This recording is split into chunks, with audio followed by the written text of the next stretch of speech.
Good afternoon. Good afternoon, everybody. Nice to have everyone here. Welcome. Welcome to the National Press Club and this really exciting event. And I understand there are some people perhaps watching online, so welcome to you too, wherever you are. And welcome on behalf of Lumina Foundation, Upskill America, and the Business Champions Supporting Credentials. I'd like to note that a year and a day ago, there was a really exciting summit that was sponsored by the White House, and it was Upskill America, and it brought together labor and policy leaders, government leaders, nonprofits, business leaders, and the idea was to discuss how could we all work together to improve employment and earnings and the life outcomes of our country's incumbent workforce, in particular the frontline workforce, through upskilling, through talent development, credentialing, essentially through education of the front line. A focus on a group that hasn't typically gotten much focus in companies across the country. So exciting that a year later, today you're going to hear from a number of business leaders who have determined that this kind of upskilling initiative, this education of the front line, is a core strategy, is central to their business success. And they're going to discuss, in this short time we have together today, why they are investing in education, what they expect to see as a result of these investments, and how they intend to maximize the results. And what we are hoping is that their message can be spread to many, many companies nationwide. You're going to hear from 4 employers that are launching or have launched new work in this area. And that, of course, is adding to a growing number of other companies that are engaged in this movement. Many of the business champions, companies, and others are engaged in this effort. We're going to hear also some very exciting news from the first ever really thorough, comprehensive return on investment study that has been conducted by Accenture with funding from Lumina Foundation. And this is a study that Cigna, one of our business champions companies, underwent, and the study was released today. So you'll be able to see it on a variety of websites, Lumina's, Kale's, Business Champions, Upskill America. We're going to broadcast this study very widely. And I think the results of this study are very exciting, and they add, I think, to the momentum that we are all feeling about where this initiative is going.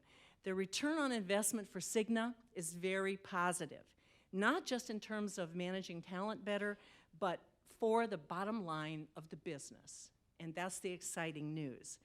But before we get started with the companies, of course, I want to acknowledge the organizations behind the event and the people that have worked to make it happen, and I want to thank them for their time and their energy. This is, as I said, a joint effort of Upskill America, led by Jamie Fall. It is also led by Phyllis Snyder and myself from Kale. We manage the Business Champions Network, and Lumina Foundation.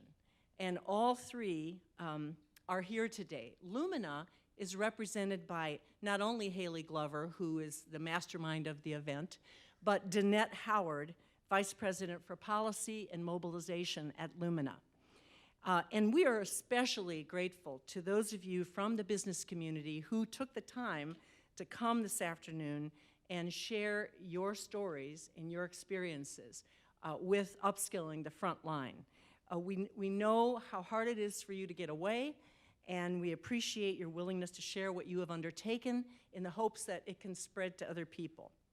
We also want to thank the National Economic Council and the White House, because it was their vision a year ago that spurred the creation of Upskill America at that time. And their leadership in this created a great deal of momentum and innovation. So we are honored to have with us several of our partners from the federal government who've been with us since the very beginning of launching this movement, And I would just like the 4 organizations of the federal government, their representatives, to stand, and just, we can hold our applause until I'm finished. But from the National Economic Council, I believe we have Jacob Liebenluft, Deputy Director. We have Ryan Burke, Senior Policy Advisor, I think. And we have Karen Scott, a Policy Advisor. There you are. Also from the Department of Labor, Byron Zaidema, Deputy Assistant Secretary. We have John Ladd, who's the Administrator in the Office of Apprenticeships. And we have Robin Fernkes, Director of the Division of Strategic Investments at the Department of Labor. And then we also have Commerce Department represented by Kate McAdams, the Senior Advisor to the Secretary.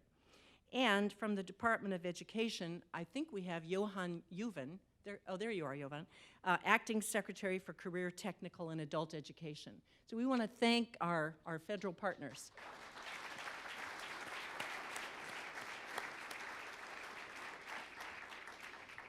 In fact, we are blessed to have a video from John King, Secretary of Education, that I'm going to show you right now.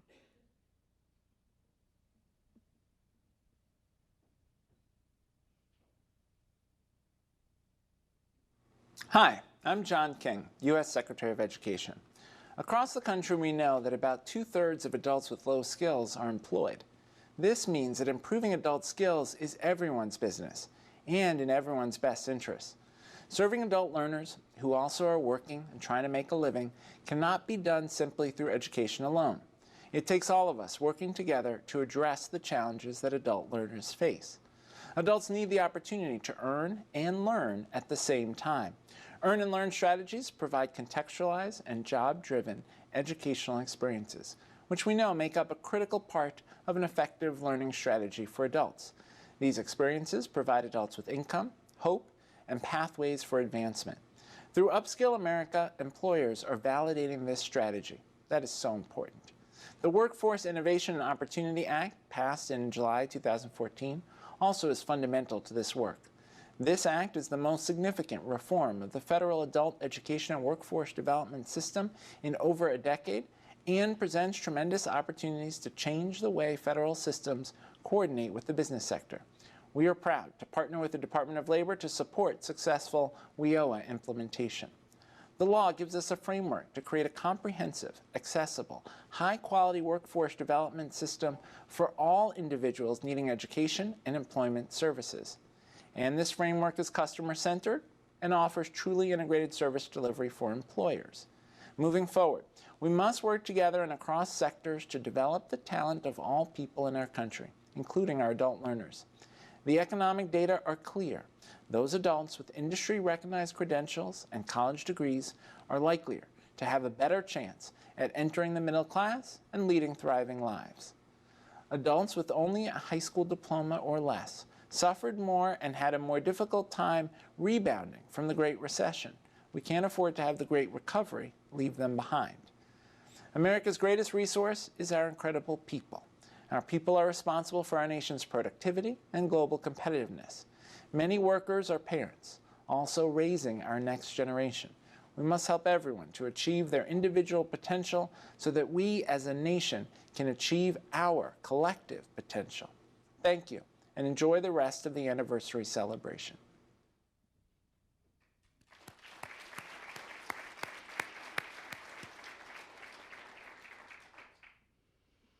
So now I'm pleased to introduce our opening speakers for the afternoon. And they're going to have a kind of a quote fireside chat. We don't have a fireplace, but we will have a fireside chat. I'm delighted to introduce Pablo Chavez, Vice President of Global Public Policy and Public Affairs with LinkedIn. Pablo is going to discuss what he is seeing from his perspective leading one of the largest networks in the world. Prior to joining LinkedIn about 2.5 years ago, I believe, Pablo served as Senior Director of Public Policy with Google, and he served as Senior Counsel to the Senate Commerce Committee and Chief Counsel for the office of Senator John McCain. We also have with us Danette Howard, who I mentioned earlier, Vice President for Policy and Mobilization at Lumina Foundation. Danette's past roles include her service as Secretary of Higher Education for the state of Maryland and the Maryland Higher Education Commission, and Assistant Director of Higher Education Policy at the Education Trust. So I would like both of them to take the stage, and I know you're going to hear and talk about an interesting discussion. Thank you.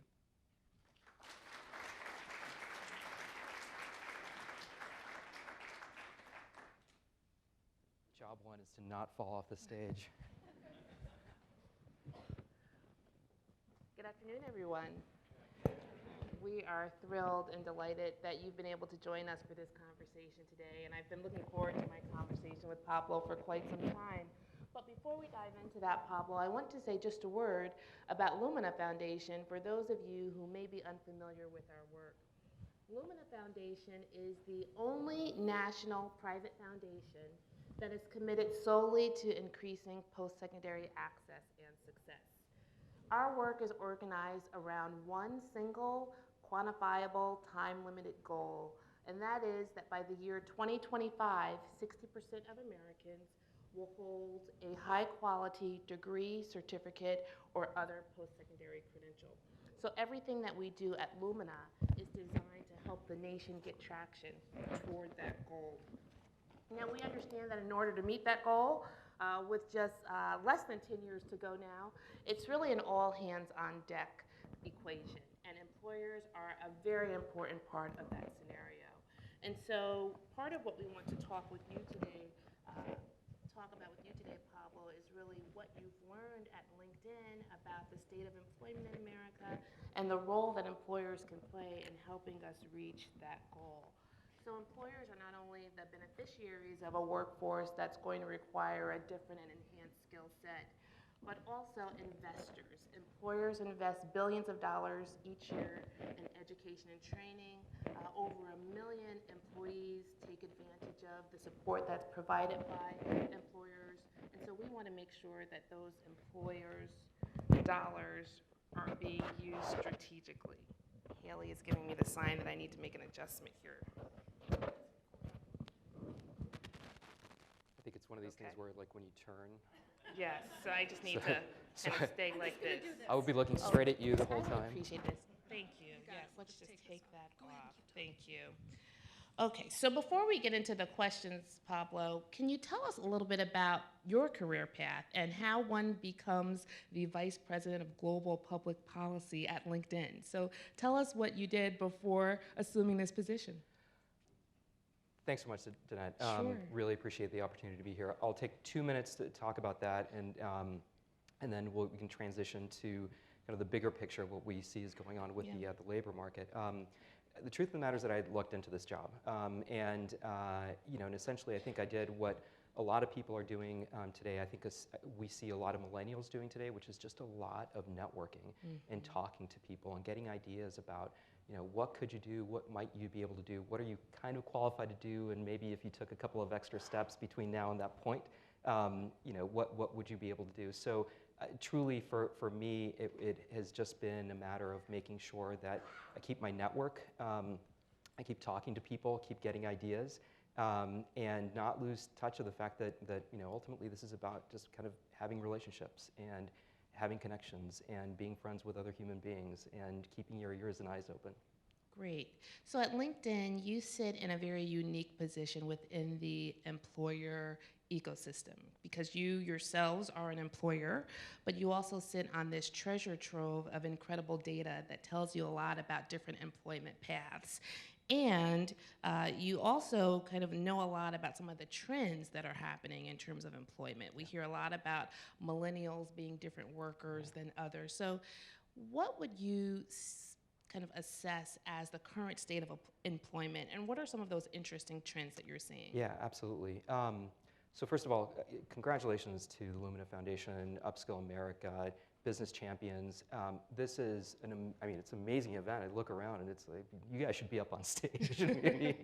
And also just on the first year anniversary of Upskill America, to me, as I look at what you all are doing, it's great that you're providing information, analysis, tools, pathways to individuals in the workforce, in particular the folks who are on the front line.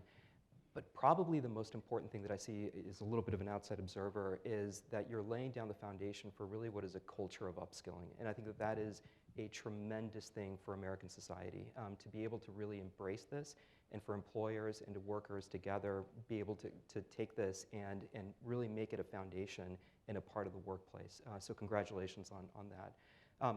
With respect to the trends that we see, look, we see a lot of what other folks are seeing in the economy, and as consumers of data, we look at Bureau of Labor Statistics, which has amazing information. We are able to, on occasion, layer some of our data on top of that in order to come up with some good insights about what's happening with millennials and so forth.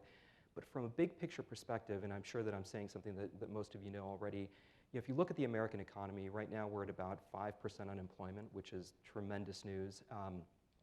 But if you scratch a little bit on the surface, there's about 18 million folks who are unemployed, marginally attached to the workforce, part-time employed, not by choice, but because they can't find full-time employment.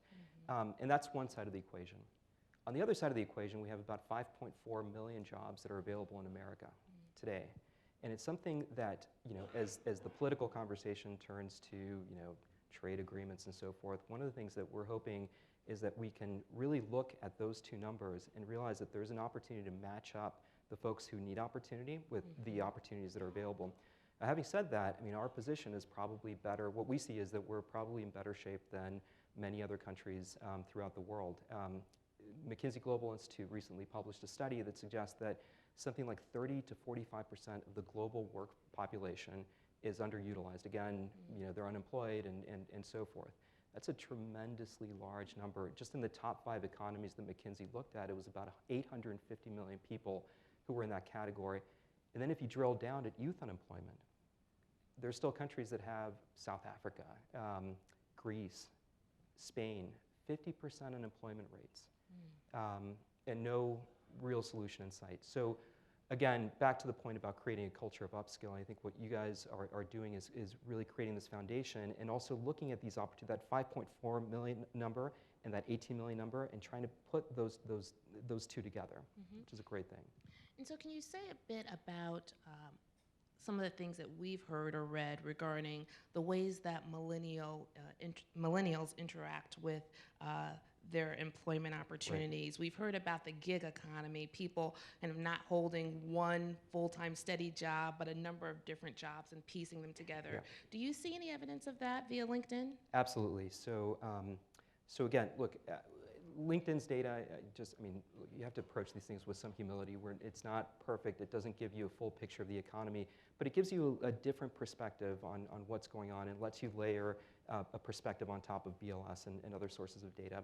But recently we looked at a recent BLS study on millennials, which was basically arguing that it may actually be the case that millennials are not job hopping as much as is stereotypically known to be happening. We actually found that in fact, the pace of job hopping among millennials is increasing. So if you compare the current cohort of millennials to Generation X, late Generation X, early Generation X, around the same time around the same age, that trend of job hopping is increasing, and now it's something like 3 jobs that millennials have, in the early part of their career compared to, I think it was like 1.5 in earlier generations. The other interesting thing that we saw with millennials is that job hopping happens across all industries. It's not a particular type of industry. It's not a particular type of job, and there is job hopping from industry to industry. So there's a lot of flexibility. And when you think about it, that must mean that there's some core skills that are being developed that actually translate well from one industry to another, from one job to another. The last trend with respect to millennials is that it actually turns out that millennial women are job hopping more than millennial men. Don't know why. We're looking at that, but this is also a trend. Another thing that we are looking at right now, we're planning on publishing a report on this soon, is the increasing need for soft skills in the workplace, and what we think might be an increasing gap in soft skills. We recently worked with the Australian Computer Society. There is actually such a thing, and I know that Accenture and some other folks were working with them as well. They identified in Australia this true demand among tech companies for soft skills workers, And now we're looking at that more broadly, and then specifically with the United States. And yeah, it actually turns out that that is a really, really core component, obviously, for all types of workers, and we're seeing, we may be seeing an increasing gap there. Great, that's really interesting. So by show of hands, how many of you have a LinkedIn profile? Wow, on behalf of my wife and Yes. children, thank you. So almost everyone in the room raised a hand. And we talked a little bit about this earlier, Pablo. That's not surprising given that LinkedIn, I think, initially lent itself to professionals, right? Those who were, let's say, in more white-collar jobs. And I wanted you to speak a little bit about any plans or your perspective on LinkedIn becoming more available to entry-level workers, frontline workers. At Lumina, we are very concerned at ensuring that everyone, particularly those who have been underrepresented, have opportunities, not only to have gainful employment, but also to have opportunities to grow within their employment opportunities. So can you speak a little bit to maybe plans to reach out to those frontline workers? It's a great question. The company's vision is to create economic opportunity for the global workforce, and obviously that cannot and is not limited to white-collar workers. There's no way that vision can be met, all 3.3 billion members of the global workforce, if it's just limited to that. So with that broader vision in mind, one of the things that we did recently is we partnered with the Markle Foundation, which is running a program called Skillful in Colorado and in Arizona. And the point of the program is to address the needs of middle skills workers. It's motivated largely by research and surveys done of employers throughout the country. Actually, Accenture did a report in 2014 that suggested that about 55% of employers in the United States are having a hard time finding middle skills workers. We confirmed that as we were starting our partnership with Skillful. And in Denver and Phoenix, about 44% of employers that we surveyed indicated that they were having a hard time finding middle skills workers. So Skillful has an overall program of helping to create pathways for middle skills workers into training and into jobs. LinkedIn's part of this has been to create what we call a training finder. I just shouldn't ignore this side of the room, sorry. Training finder, which you can find at linkedin.com/training. And the purpose of it is to make transparent to workers the training that is available at various local community colleges, at boot camps, and so forth. And to not just make the programs transparent to individual workers, but also to indicate the cost of the program, the expected salary coming from the program, any affiliation between an employer and that particular program, because there's a question about return on investment. And there's a lot of signals that you can look at to figure out that ROI. And one that we thought was particularly important was to really see if there had been a relationship between employers in Denver and Phoenix and the community colleges and other educational institutions that were putting together those programs. So again, a job seeker or a training seeker can actually go and look at a program and see that there are 5 companies that are affiliated with a particular program. Well, that tells you a lot about the effectiveness of the program and the ability of that individual to actually get a job coming out of that program. So it's a long answer to your question, but these are the inroads that we're starting to make beyond the white-collar space, and really kind of helping to turn LinkedIn to a platform for all workers rather than just simply white-collar workers. Great. Now, when I worked in Maryland, I often heard from employers that they could not find individuals who had the skills, the soft skills and the technical skills necessary to meet their job needs. So they had oftentimes many open positions, but couldn't find the right employees. Do you think that the tool that you just mentioned could really help to address that disconnect? Yeah, absolutely. I think that well, there's a couple of things happening. So more broadly, and this isn't just, it's not just LinkedIn, it's a number of other products and services. More broadly, I think that there's a movement to allow individuals to kind of better market themselves and better show not just a title, but also skills, certificates, other training that they've had, classes that they've taken, and so forth. And so these platforms really can be ways for individuals to demonstrate who they are to employers, to demonstrate exactly what they bring to the table, and also be a place where employers can come and find them. So with respect to the Skillful initiative and the Training Finder, yes, absolutely, that is going to be, and we're in early days, we just launched this about a month ago, but in an ideal world, that ends up connecting the three parts of the employment triangle, right? So the employers, educators, and individuals who are seeking training and work, and it should be a way for employers to connect with workers.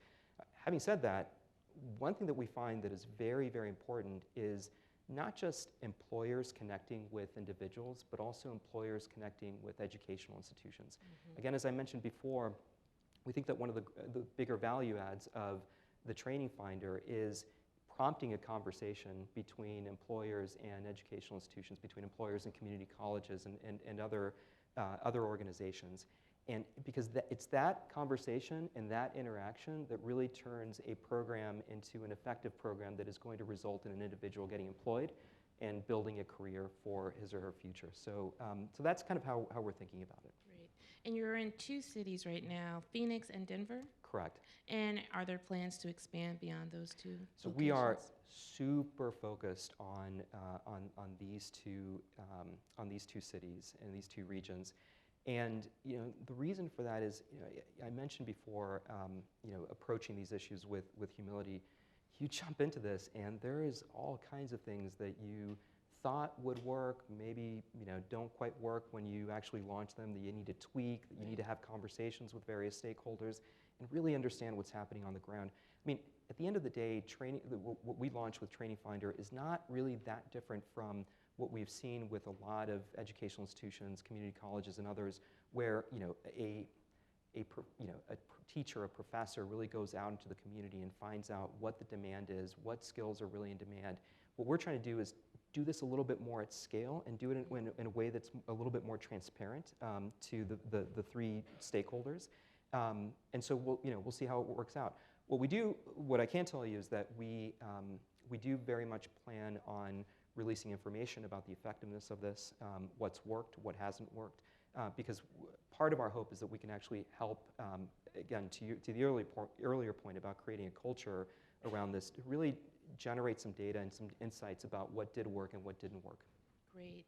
Now, Pablo, you're also working on a new effort entitled the Economic Graph Project. Can you say a little bit about that? Absolutely. First, commercial interruption, linkedin.com/economic-graph. You go there, you can actually find out a lot more, probably better stated than what I'm about to say. So, as I mentioned before, the vision of the company is to create economic opportunity for the global workforce. One of the ways that we're doing that is by trying to create this thing that we call the economic graph, which is in sum and substance is a digital map of the global economy. And on that map are different nodes. So there's about 420 million individuals who are using LinkedIn. There are about 7 million companies. There are hundreds of thousands of educational institutions, tens of thousands of educational institutions at all levels who are there. And essentially what we're trying to do is connect the dots. And really kind of empower those connections, or use those connections to empower individuals. So one of the ways that we're doing this is by partnering with cities, both in the United States and outside of the US. Last year, for example, we partnered with the city of New York, which was planning on spending about $10 million on workforce development training, specifically to train up New Yorkers on tech skills. So what we did is we took this data from the economic graph that, by the way, all the folks who raised your hands, you're contributing to that every day. Every time you update your skills, every time you update your education, the job that you have, you're actually contributing to this map. And so what we try to do then is use that to signal things like skills gaps, which is what we did with New York. We were able to provide the city of New York with a sense of what tech skills were in demand, also which ones were in supply, so that they could actually try to bridge that gap. And I know that they're still working on it. We are providing them with some updated information. So we'll see how that plays out, and we'll make that information public when we see if there was success or not. That's great. So we've gotten the signal that we have just a few minutes left, Pablo, and I'd like for you to take a moment to speak to the employers that are here in the room that have really bought into this notion that investments in employer education and training are very worthwhile and pay dividends not only for the individual, but for the companies themselves. But what would you say also to those companies yet that have not fully bought into this? What is it that you'd like for them to know and think about and consider? When you spend enough time kind of flipping through LinkedIn, you'll see one kind of quote that comes up quite often that if you see it enough times, you think it's trite, but if you've only seen it a couple of times, it's actually tremendously meaningful. So it's basically a conversation between the CFO and the CEO, and the CFO says, oh my goodness, what if we train people and they leave? And the CEO says, well, what if we don't train people and they stay? That, like at its essence, is how LinkedIn thinks about this, both for our employees and also as we help provide training, training finder tools, education tools, and so forth. It is simply the case, as we look at this issue, that without that investment in individuals, your intellectual capital is not going to grow, your human capital is not going to grow, your market share is not going to grow, because those ideas and that work is coming from these folks, from the bottom to the very top. I mean, there's a couple of companies in the audience here who recruit specifically from frontline workers. That's amazing. That happens because those individuals understand the company, they understand what's happening, and they understand both the culture and the business model. So for us, it is tremendously important to look at that human capital and to develop it. And to also just not simply think about it in terms of upskilling people with programs internally, but also mentorship. I mean, just the general human connection that comes from all this really, as we look at it and we look at studies, et cetera, really improves the performance of your workforce, improves your morale, and improves your leadership. That's great. Pablo, thank you so much. It's been great speaking with you today. And on behalf of the 400+ million of us with LinkedIn profiles, keep up the good work. Thank you. Thank you. I'm going to turn it over to Maureen Conway.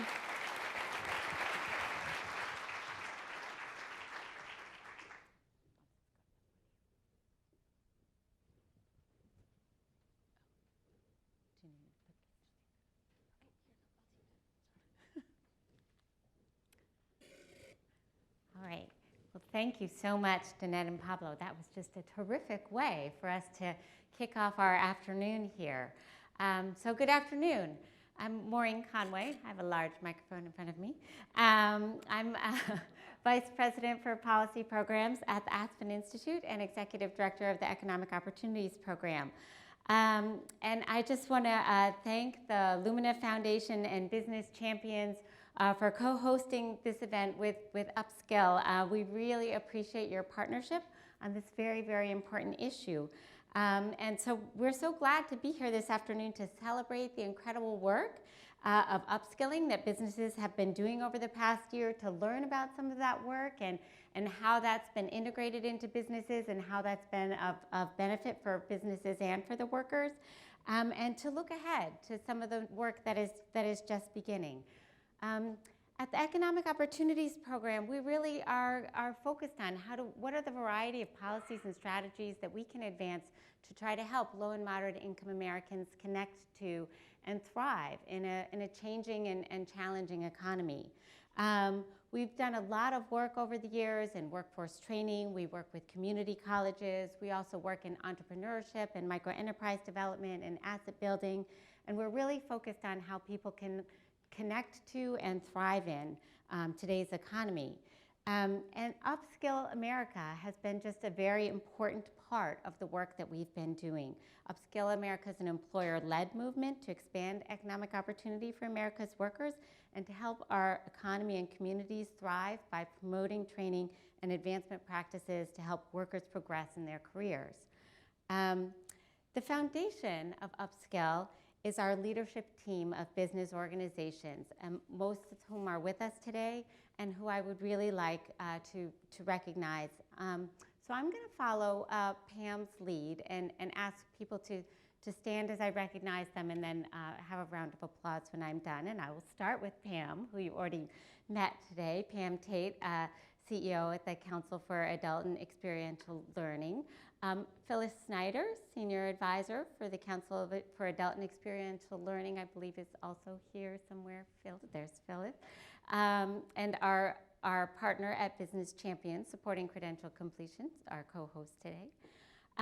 Chris Armstrong, Director of Partnerships and Government Affairs at Small Business Majority. Is Chris here? I don't know if I saw. Cindy Cisnero, Vice President, Education Programs Committee for Economic Development. Hi. Fred Dietrich, Executive Director of the National Fund for Workforce Solutions. There's Fred. Andy Van Clunen, CEO of the National Skills Coalition.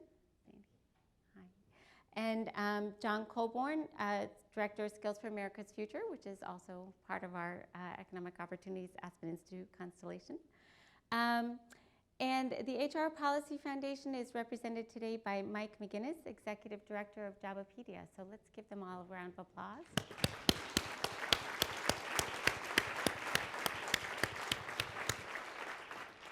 And I most especially want to recognize also Jamie Fall, Director of Upskill America. Jamie joined us from HR Policy Foundation, and we couldn't have been happier that he did. Jamie has been a wonderful colleague to us all at the Economic Opportunities Program and at the Aspen Institute.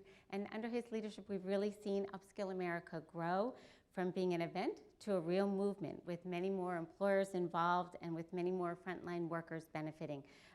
So please join me in also giving Jamie his own special round of applause.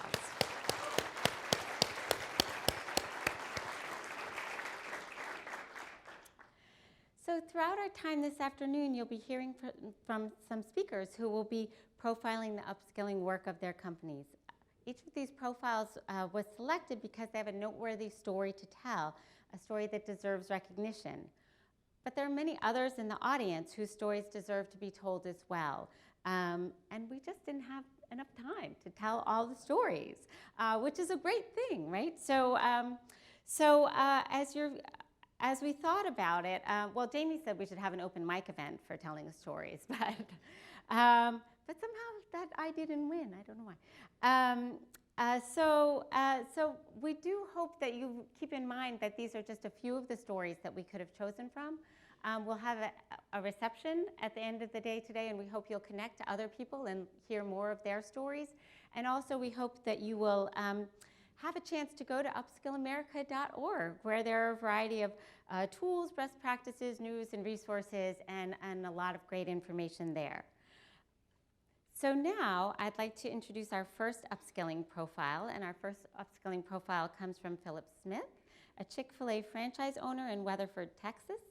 And Philip is going to tell his story about creating a tuition assistance program at his franchise. And we love Philip's story because it's a powerful story of what one individual can really do if they really just put their mind to it and decide to make change. We hope Philip's story will inspire you to continue to push forward, to do more, and to think about the great things you can do to help workers in companies gain education, training, and development that they need to move up in their careers. Philip has been a Chick-fil-A franchisee for 8 years. He started his first job with Chick-fil-A at the age of 14 and worked as a local Chick-fil-A team member through college, graduating with a BBA from Baylor University in 2006. He's won multiple awards for growing sales and profit, and he's also developed a leadership program for his team members. So please join me in welcoming Philip Smith. Thank you.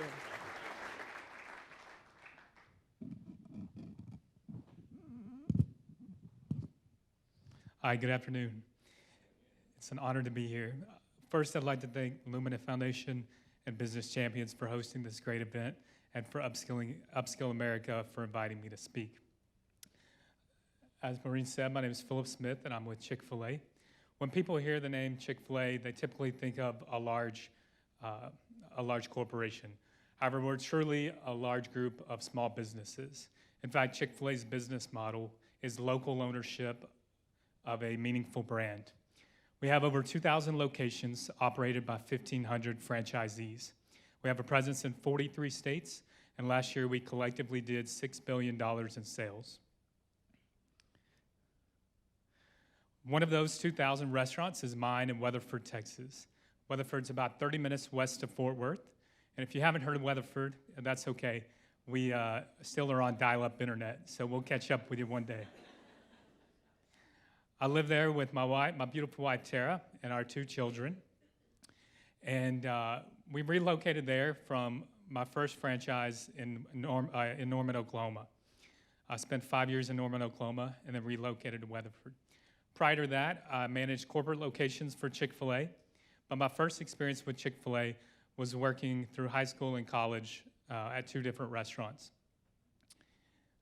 Education is actually what we're here for today and what I'd like to talk to you about. And if there's just one thing you can take from today, I'd like it to be this: that one person can impact the educational opportunities of an entire workforce. Now, when you hear the story, you may think of me, but it actually goes back before me to a girl named Amber. Just remember her name. She'll come back up in a moment. Our founder, Truett Cathy, also believed in education. He started a scholarship program in 1973 that had awarded a $1,000 scholarship to eligible team members. That scholarship program since 1973 has paid out over $30 million in educational assistance. However, while that number is phenomenal, the program is still the same today as it was in 1973, awarding just $1,000 per team member, per eligible team member. This is the best team in the chain. It also happens to be my team. We have a sense of community and a culture that's similar to a family. However, one person's missing out of this picture, and that's Amber. Amber came to me last July with her resignation letter.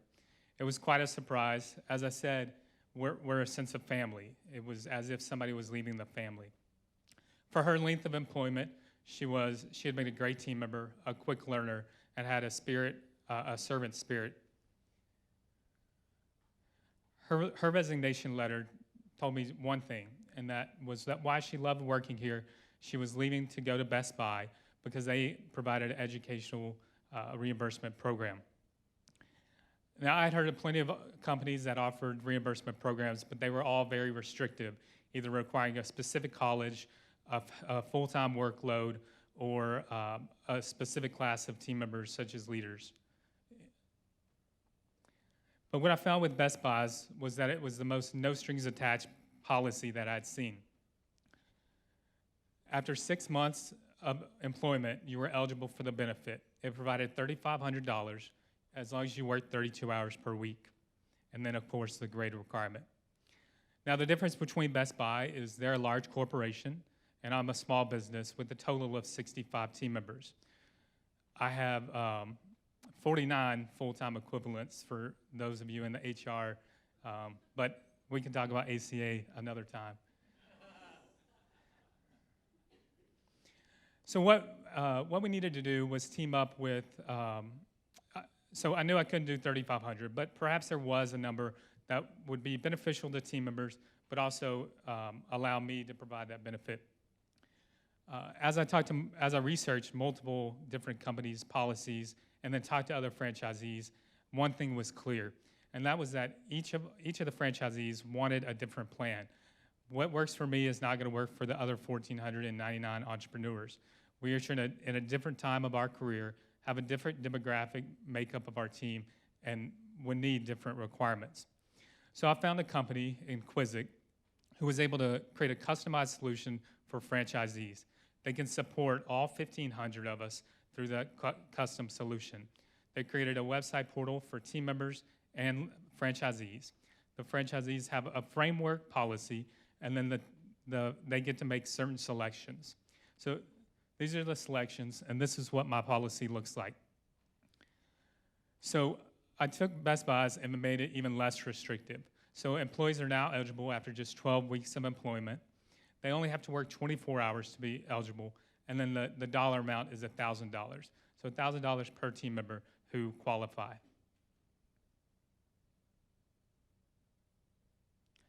As I was going through and talking to franchisees about the program, one theme kept coming up over and over and over, and that was this program is great for recruiting and retaining younger talent, but what about those team members who have been with us for a while who are past college? Well, let me introduce you to Eddie. Eddie actually worked for me in the mall in Norman, Oklahoma, and then relocated when I did. Eddie runs my kitchen, and that's him and his wife, Sylvia, and 2 of their children. Now, Eddie loves working on all of our equipment, but there's one class of equipment that he's never been able to work on, and that's HVAC and refrigeration. And he can't do that because it takes a certain certification and in order to buy Freon and some of the other tools. With this new program, we made sure that our policy would allow not only college degree courses, but non-degree certifications. So Eddie can now go to a local community college or technical college and get a certification on HVAC and work on our refrigeration and heating, ventilation, and air. So that benefits both of us. It's a win-win. We have lower repairs and maintenance, and Eddie has a new trade and new confidence, whereas if he were to ever leave Chick-fil-A, he could still support his family. I'll also tell you just one more success story, and that was a franchise, also in Texas, a franchisee named Joshua. He came to me, called me just 2 weeks ago, and said not only has he seen an increase in applications that specifically mention tuition reimbursement, but he's seeing that his team, whether or not they've enrolled in the program, his team is more engaged simply because they see that he's willing to invest in them. I'm pleased to announce that in just 4 months since we started this program in January, over 30 Chick-fil-A franchisees have come on to the Inquisic program, representing 10 states and over 100 team members. That represents over $100,000 of educational expenses that are being reimbursed already by Chick-fil-A franchisees.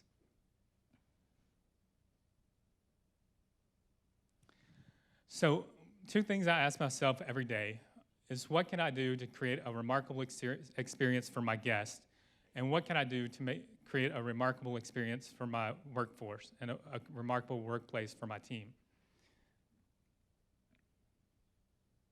I'll leave you with one thing, one question, and that is, how are you making an impact on your company and employees? Thank you.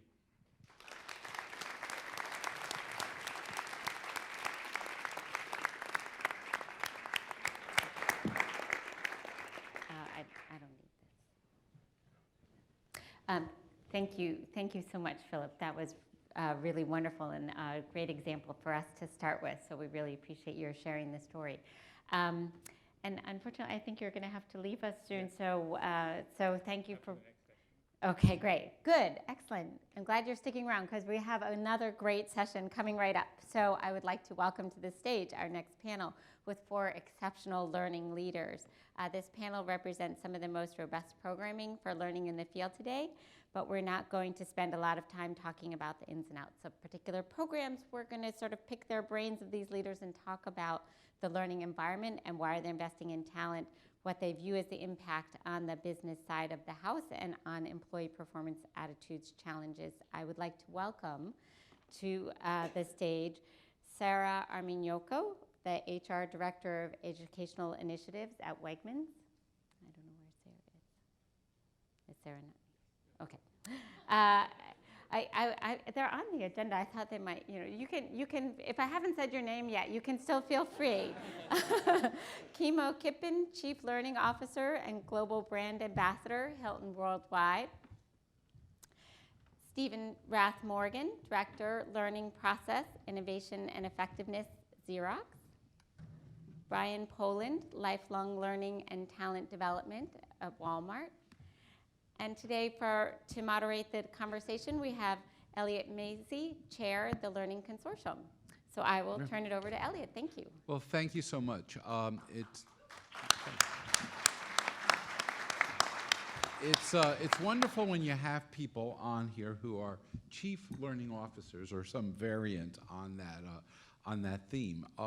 But I think our focus today is going to be not so much on a chief learning officer, but in some ways a chief advocate for what upskilling can look like. And you've heard the introduction, so we're not going to waste any time. We want to be very targeted in this. So I'm going to ask each of our wonderful panelists to do a very quick, not elevator talk, but rapid escalator talk. So give us about 2 minutes. And Brian, why don't we start with you? So give us one story around at Walmart, what upskilling is about. Well, as many of you guys may know, because it hit the media in 2010, we launched the Lifelong Learning Program, which I lead now. And Elliot was a college-focused program, so that is one facet of upskilling for us. But we've learned a lot in the last 6 years, and one of the things that we learned is when we ask our associates, our employees, where they wanted to get in their educational journey, almost all of them said 4-year degree, right, as most of our kids would. What we learned after we launched the college program, Elliot, is we needed a much more comprehensive program. And so in the spirit of upskilling, there was many stair steps along the way in that. And so we've spent the last 6 years really broadening that platform of educational options that we've got. And for example, high school is one of them, right? So as we talk about high school, a lot of times people think about the youth, right? But about the time that you turn 20 or 21, you lose the reach of the government a lot of times and get into the workforce. And so we have a lot of folks that need help in those areas. So that's one of the areas, Elliot, that we see a lot of impact in our upskilling programs. And college is a great focus, but they can't achieve that dream until they overcome some of those more foundational challenges. And so on your table, there's just a quick overview of our programs. But if you also go to the Walmart blog, there's a young man named Donovan Genuitis that dropped out of high school not once, but twice. Traditional brick and mortar high school as well as online high school in Florida. And then joined with our company and engaged in one of those programs. And in the course of 2 years, he went from double high school dropout, if you will, to finishing his online high school degree, as well as his GED degree, and then also getting a promotion with Walmart and moving to a frontline hourly supervisor for us. So I think it's just an example of very foundational programs that help people beyond the age we think of for some of those credentials to really upskill. And people often get different views of corporations, and certainly Walmart has lots of brand views. But I remember being invited down to Bentonville and sitting around a table with your very senior leadership who said, I don't care what it takes, how do we tackle upskilling? And it was all the way, should we buy a college to, should we, it was a no holds bar conversation because you wanted to really make a difference in that. Let's skip around on the panel. Sarah, let's go over to you.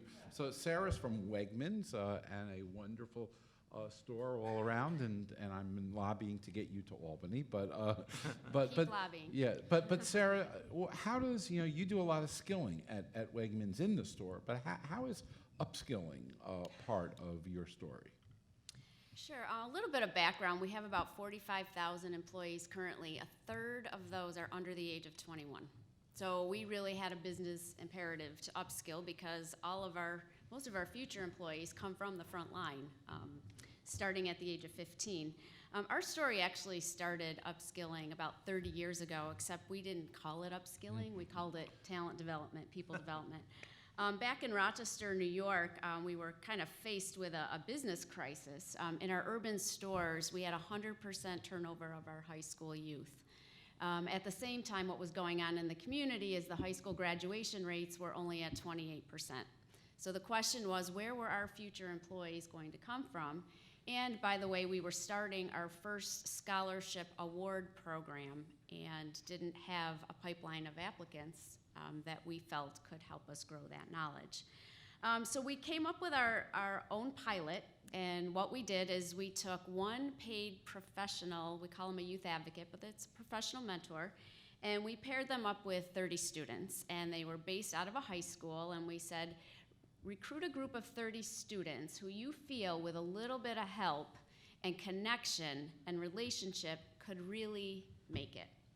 So they recruited 30 students starting in the 9th grade, and their responsibility was to connect them with academic and tutoring support, provide them job readiness training, the soft skills, I heard a lot of talk about that, and also an employment experience that was paid that they would have during high school, and then kind of transition them into college. So we did this for 4 years and came up with some really surprising and amazing results. 29 out of the 30 kids we started with actually graduated high school and crossed the stage. 28 out of the 30 stayed with us, so they were employed. So we have that retention piece.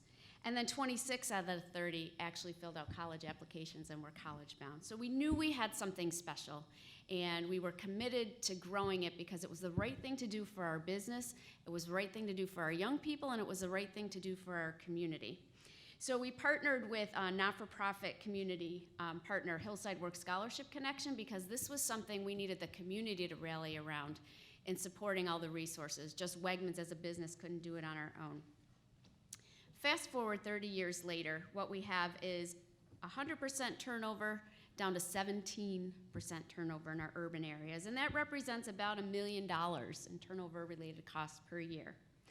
Our graduation rate for these students went from 28% to 95% if they were employed. That first job was key as an incentive to get them to do well in school and to graduate high school and see a future for themselves.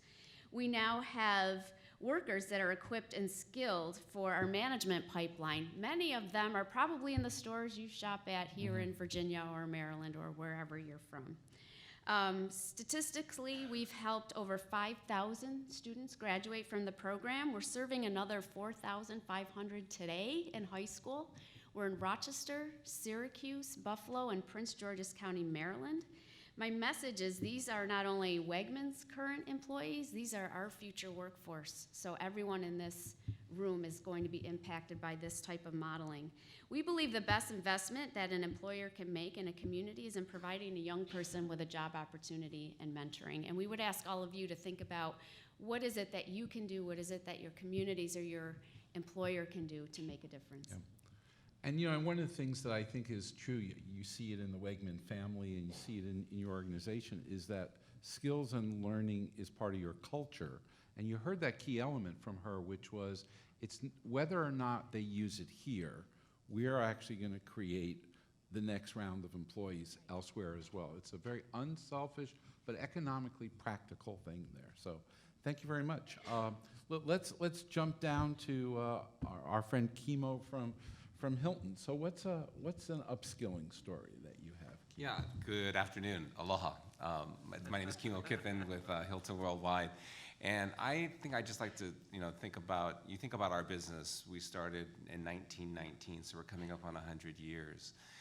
And it always was the vision of Conrad Hilton to fill the earth with the light and warmth of hospitality, that being our vision statement.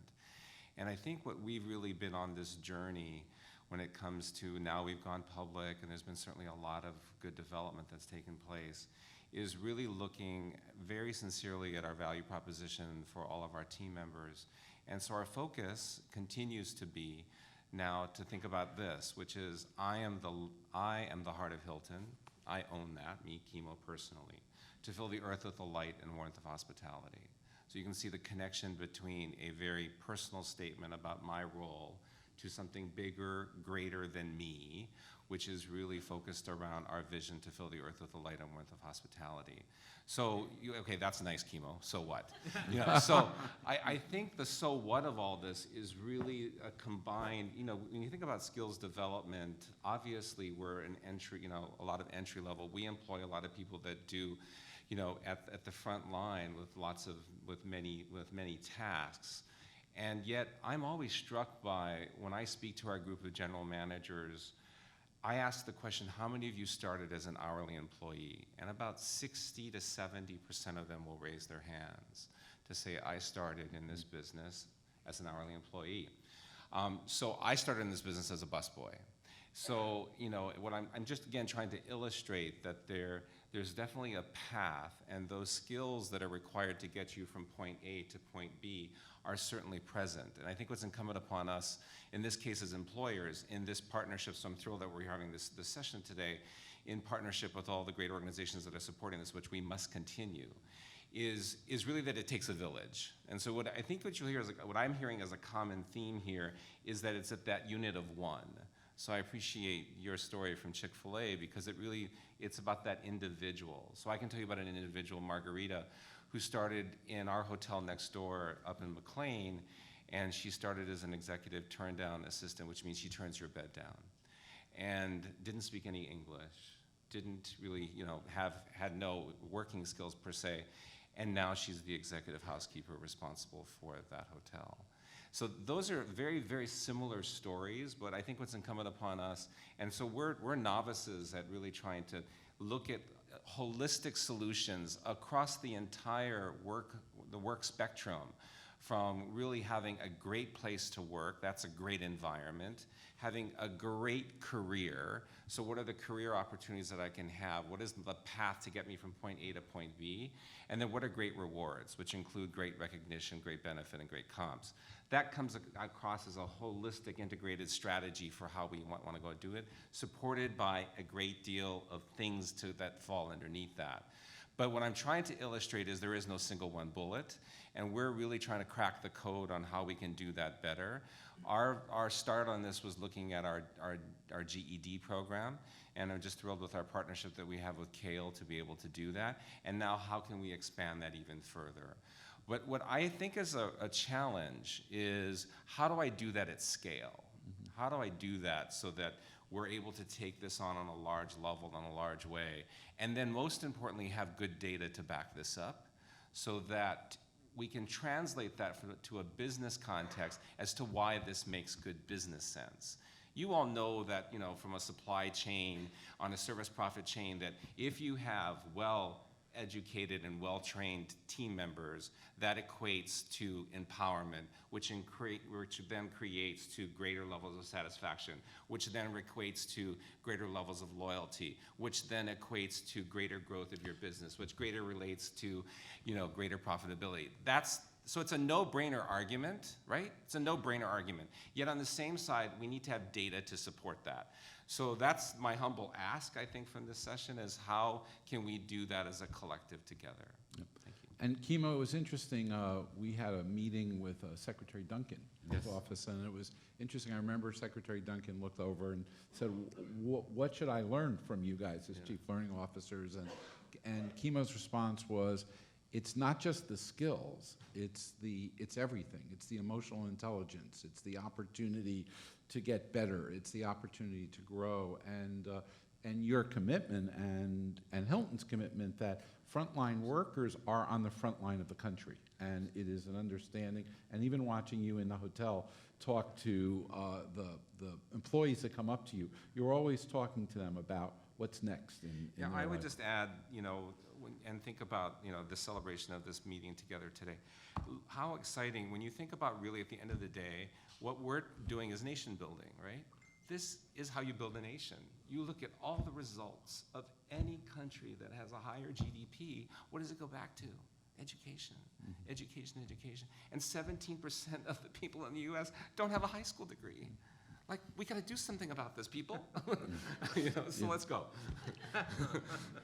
Stephen Rathmorgan is director at Xerox, and you've got a CEO who's been one of the major advocates for science, technology, and learning. And tell us about your upskilling situation. Sure. At Xerox, one of our initiatives is to focus on a personalized online learning environment that's accessible to the total workforce. And that means employees and channel partners, non-employees as well. The idea also being to provide individual ownership for personal and professional development, that common theme today, right? Really investing in yourself. And then the strategy on top of that is simple, to integrate learning with work. But the execution of that takes a lot of effort. So it's a shared responsibility between the employer and the employee. So through Learning at Xerox, we're able to provide thousands of digitized resources, courseware, referenceware, performance support assets, and also access for colleagues to be able to work together and to share knowledge, but that's only as good as the uptake and the utilization of those resources that are available. Of course, these resources help prep people for upskilling, but also for certifications, internal certifications, proprietary certifications, but also external certifications like project management that can be used in many different disciplines. So we're targeting learning resources at different workforce populations, but then also allowing them to personalize down at the individual level. And an example of this would be Leading at Xerox, which is a gateway for the leadership development continuum that includes resources for pre-managers who are looking to make that transition. It can start to invest in resources that they can learn on from themselves and also build that culture of learning in themselves, where they're really taking ownership for their personal and professional development. But we're also trying to build that practice of knowledge sharing, where outside of your extracting information, what can you give back? What can you contribute as well? Which, by the way, management is watching, sees that, and that gets career mobility and visibility as well, too. So part of this is really focusing just on the overall human capital development strategy to drive workforce alignment, engagement, and agility. But at the end of the day, try to find a symbiotic relationship where you're fueling a business growth engine through your investment in the workforce. Yeah. I'm going to start with you, and rather than have every one of you answer each question, let's bump around. So while we have you on the mic there, everybody talks about the upside of upskilling, but there's a risk to the company. What's the downside, and how have you managed that at Xerox? It's interesting. Somebody made the comment earlier, what if they stay? You don't upskill them and they stay. The other thing is you have to invest. You can't not, right? This reminds me of a while back I did a ride-along with Technical Field Service in Manhattan. And we stopped by one of our non-employee channel partner organizations. And it's a small place in bustling Manhattan. And when you walk in, the first thing you notice on the wall is it's plastered with framed certifications of Xerox technical product certifications.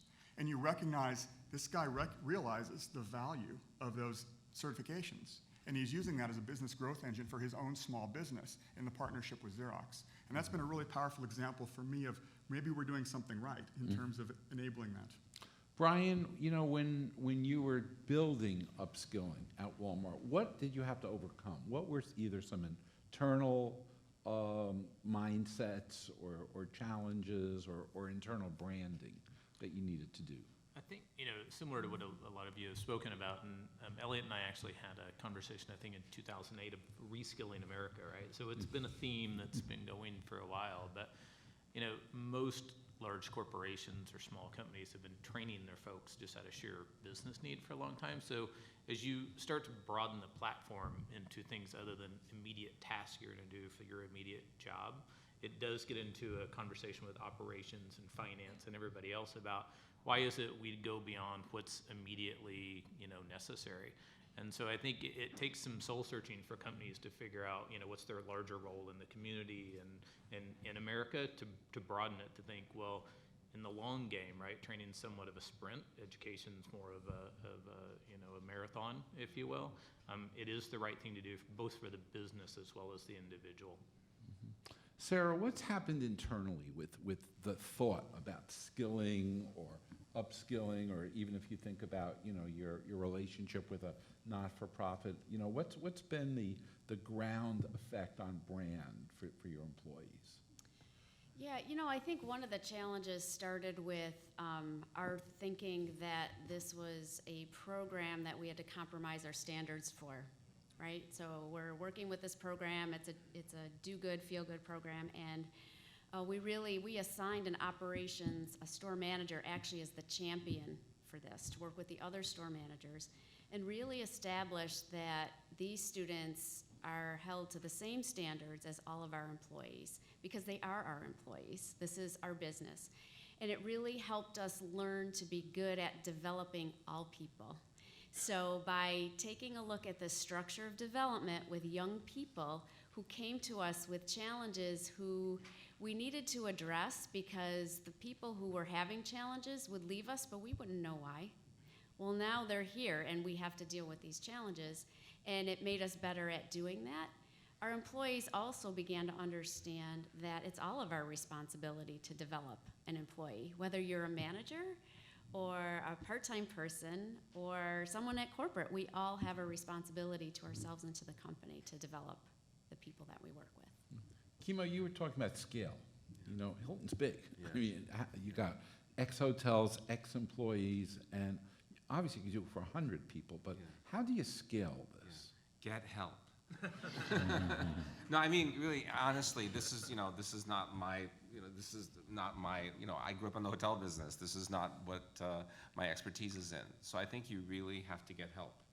And so for those of you that provide those types of services, again, please understand that all of us here we just don't know what we don't know. So, and then there's the combination of how we can better partner between academia, between the Department of Education, the Department of Labor, and all of the community-based organizations and the communities of which we do business in. And how do you figure all that out? And then how do you think about that at scale, which all of us are tasked to do, and then to be able to execute on that. So when you make that value proposition to throw that out to your team members that you're going to provide this benefit, well, you know what? It's got to work, and therefore you got to deliver on that. And I think the other thing that we've gotten advantage by partnering with some great partners like like Kale, for example, is that it also provides a level of distance between us and our team members, and that level of confidentiality that they're not speaking necessarily to their employer. Or to their boss. They're speaking to a third party. It's a safe environment. By the way, it's bilingual as well. So we can kind of speak in their language. And it really plays a different role of that advising role, which plays a different role than having your boss have that conversation. Brian, let me ask you a question. So obviously I can imagine the well-motivated employee comes from a tradition of learning, would be excited about this. Their family thinks it's exciting. So that's a win. But you also have people there who don't reflect that, who have disadvantage or less perspective. Can upskilling impact that less motivated employee? Are we skewed more towards the low-hanging fruit there? I think our potential to impact the profile you just spoke about is actually the greatest, right? I mean, folks that I was fortunate enough to grow up in a family where both of my parents, got a college degree. There's 6 kids in our family. It's like my mother's dying wish that every kid got some post-secondary credential, right? But we employ, and a lot of us in the room that are companies, employ folks that still have the potential to be first-generation college students, right? And in a lot of families, they might be the only one in their family to get a high school diploma. And so, for them, it's relative in accomplishment. I think those are the ones we actually serve the most, Elliot, are those that don't have that support network or that culture within the family to just know that that's something they should expect to do in life. And so that's why I feel very proud about some of the stuff we do at the most foundational level, because you're setting them and future generations on a path of success. Steve, what about the shareholder? I mean, they hear about this. Does the Xerox shareholder get excited you're investing in frontline workers, or would they rather get an extra penny on their stock back? It's funny you mentioned that. We're in the process right now of working on a report for corporate investor relations. It's 87 pages long, and a big chunk of it is actually investment in human capital development and learning. People want to know that businesses are sustainable. In a knowledge economy, we want to know that you have a workforce that you're investing back in. So it's actually not that hard at that level of analysis to make the argument. The problem becomes one-off. We need money to do X and Y. And when you're competing for scarce resources, that does become a different conversation. But interestingly, Upskill has provided an opportunity for us to frame that conversation differently. It's been very helpful. Sarah, you talked about a lot of benefits, some numerical benefits and economic benefits. What about social, attitudinal, other benefits that have come back from your upskilling projects? Well, if you think about the impact of getting a young person to graduate high school, what that does to a community. So we talked about the financial benefit, but then these are productive citizens that are now living amongst us. So they are breaking the cycle of poverty. They are then going to reach back. We have an alumni group that helps people in the program. They are starting their own families and making sure that what they learned is put upon their generation. And so it creates this cycle of hope and positive attitude versus one that's reliant on a system, and that's all they know. As a kind of a wind down, this isn't a partisan issue. It's a wonderful nonpartisan issue, and each of your corporations is making big investments. But let's say you had an opportunity to meet with each of whoever become the major candidates from our party. What would you tell them that upskilling does? Yeah. What would you tell them that upskilling does for our economy, for this culture, what would be your brief them in a minute or two? So what would you say to them? I'd want to point out that there's a real opportunity for benefiting the individual, but also fueling the business, which fuels the broader economy, which fuels the world. I think last year, Vice President Biden in his speech made that comment as well, that what's good for the employee is good for the business, is good for the national and global economy. And it's very true. I think they would recognize that. There's so many different competing interests, of course, but that's hard not to argue. It's hard to argue against. So. Sarah? I guess a couple things. So if I was talking to Trump, I guess it would be for every dollar you invest, you'll get $7.50 back in return. If I was talking to some of the other candidates, I guess I would say by investing in education and employment, you're producing a civically engaged, minded adult. And so those are your future voters and your constituents. Ryan? I think probably just to echo Steve, so obviously, we train people every day in corporations, but I don't think we'll train our way out of the skills gap, that we talk about. You've really got to focus on the educational and some of the longer term efforts and enabling those through, financial and other incentives to make that happen. Mm-hmm. Mr. Kimo? Yeah, I would comment by saying, in God we trust, everyone else brings data. So I would really want to have that argument, really on, as Steve was talking about, with really facts, and continue to show the facts, and to demonstrate those facts and the impact that it has on building a great nation and a healthy nation, and all the research that we know in that space. And then, what I would do is, there's been a lot of uptick. I love this, with the Office of the Apprenticeship that's being set up. I love the WIAs and the WICs and all that's, getting momentum. I think those are all the right types of initiatives. And, again, it takes that community, it takes that village to make that happen. And then it's about selecting leaders in all levels to be able to do that, and then having that connection with business, in this case, to grow a strong nation, that becomes, again, us demonstrating these best practices. And I'm thrilled to be a part of this Business Champions group. And what it does through Lumina and through the Aspen Institute and Upskill America is it creates a dialogue. And we're now able to have this dialogue that I've become much closer with the McDonald's and the Bryans of the world that sit on this Business Champion. And I want to follow what Brian's doing, because Brian's 7 years ahead of us. I want to follow what McDonald's is doing. I just need the help to have a path to get there. And I need the DOL and the DOE to make that easier for me. I need our CB community-based organizations to help with that as well. And I help for all the providers, the for-profit providers, to help us to be able to do that, to help make sense of that, make it easy, make it scalable, and show a return. Yep.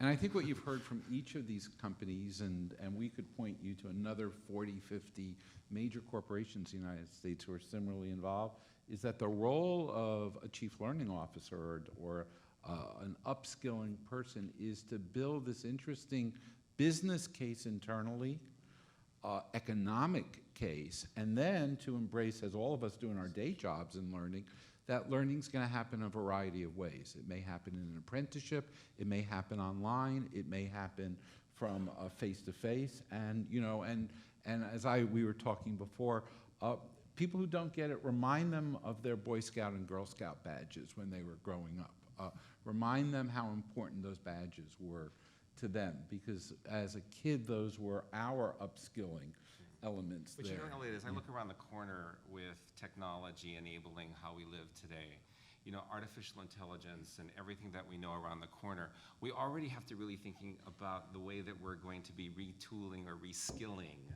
and how we do that, other than just upskilling, because it's all moving to a different place, and it's concerning. Yeah. Yeah. So to wrap up, you get a 2-word answer. Okay. One piece of advice to a CLO or another company, one thing to do, and one thing to avoid doing to do a good upskilling effort. Brian, one up, one avoid.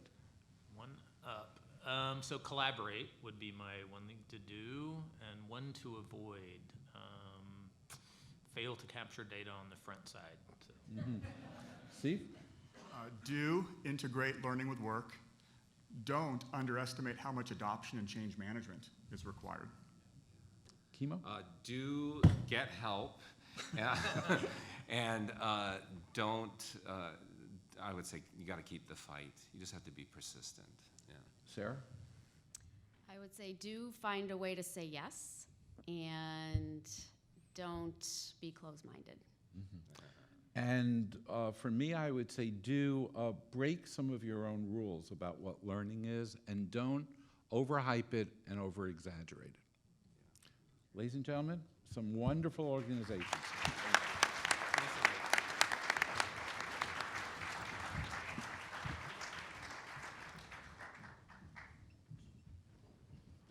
Terrific. Thank you so much. That was a fabulous panel. And I think some of the themes, I was thinking about the long-term perspective and thinking about future generations and the integrating work and learning and the creating partnerships are a nice segue to the topic of our next panel. So I would like to welcome Erin Olson, Chief Talent Officer at Aon, to the stage. Apprenticeships are a key strategy for upskilling and have reemerged as a powerful tool in educating and training professionals for rewarding careers.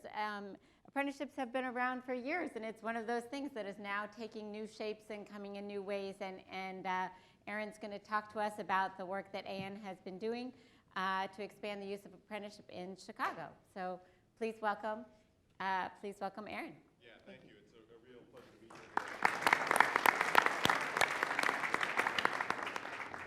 I don't know if this microphone is on. Can I just switch here? Can you hear me? It says on. Stay tuned from the back. Here we go. That one doesn't work. This one does. All right, thank you. So it's a real pleasure to be here today and be able to talk about apprenticeships. First, I want to just thank and congratulate the Upscale Initiative and the Lumina Foundation, Business Champions, which Aon's been really pleased to be a part of, and everybody who's taken the time out of your day here to focus on this very important topic. We'd like to talk about apprenticeships at Aon as something that has a long history globally, but something that I think doesn't have enough history or focus here in the United States.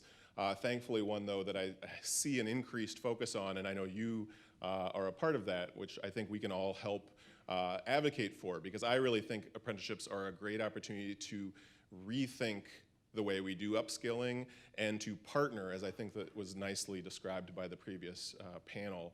And so at Aon, if you don't know us, we are a large provider of human resources and risk management solutions. We have over 69,000 colleagues in 126 countries. And apprenticeships has been a part of our history. And in fact, several of our top executives started their careers with an apprenticeship-based beginning to how they started to learn their trade. And we have a long history of investing in this in a number of countries, London being most recent, most notable, where we've really led an effort and a consortium of countries or companies in the insurance sector and really trying to reinvigorate that tradition. And we've led the work on the insurance qualification under the apprenticeship scheme there as part of a Trailblazers group of companies partnering with the government. And we were thrilled to see that the Department of Labor and the Office of Apprenticeships here in the United States has brought that focus here. So we were eager to get involved.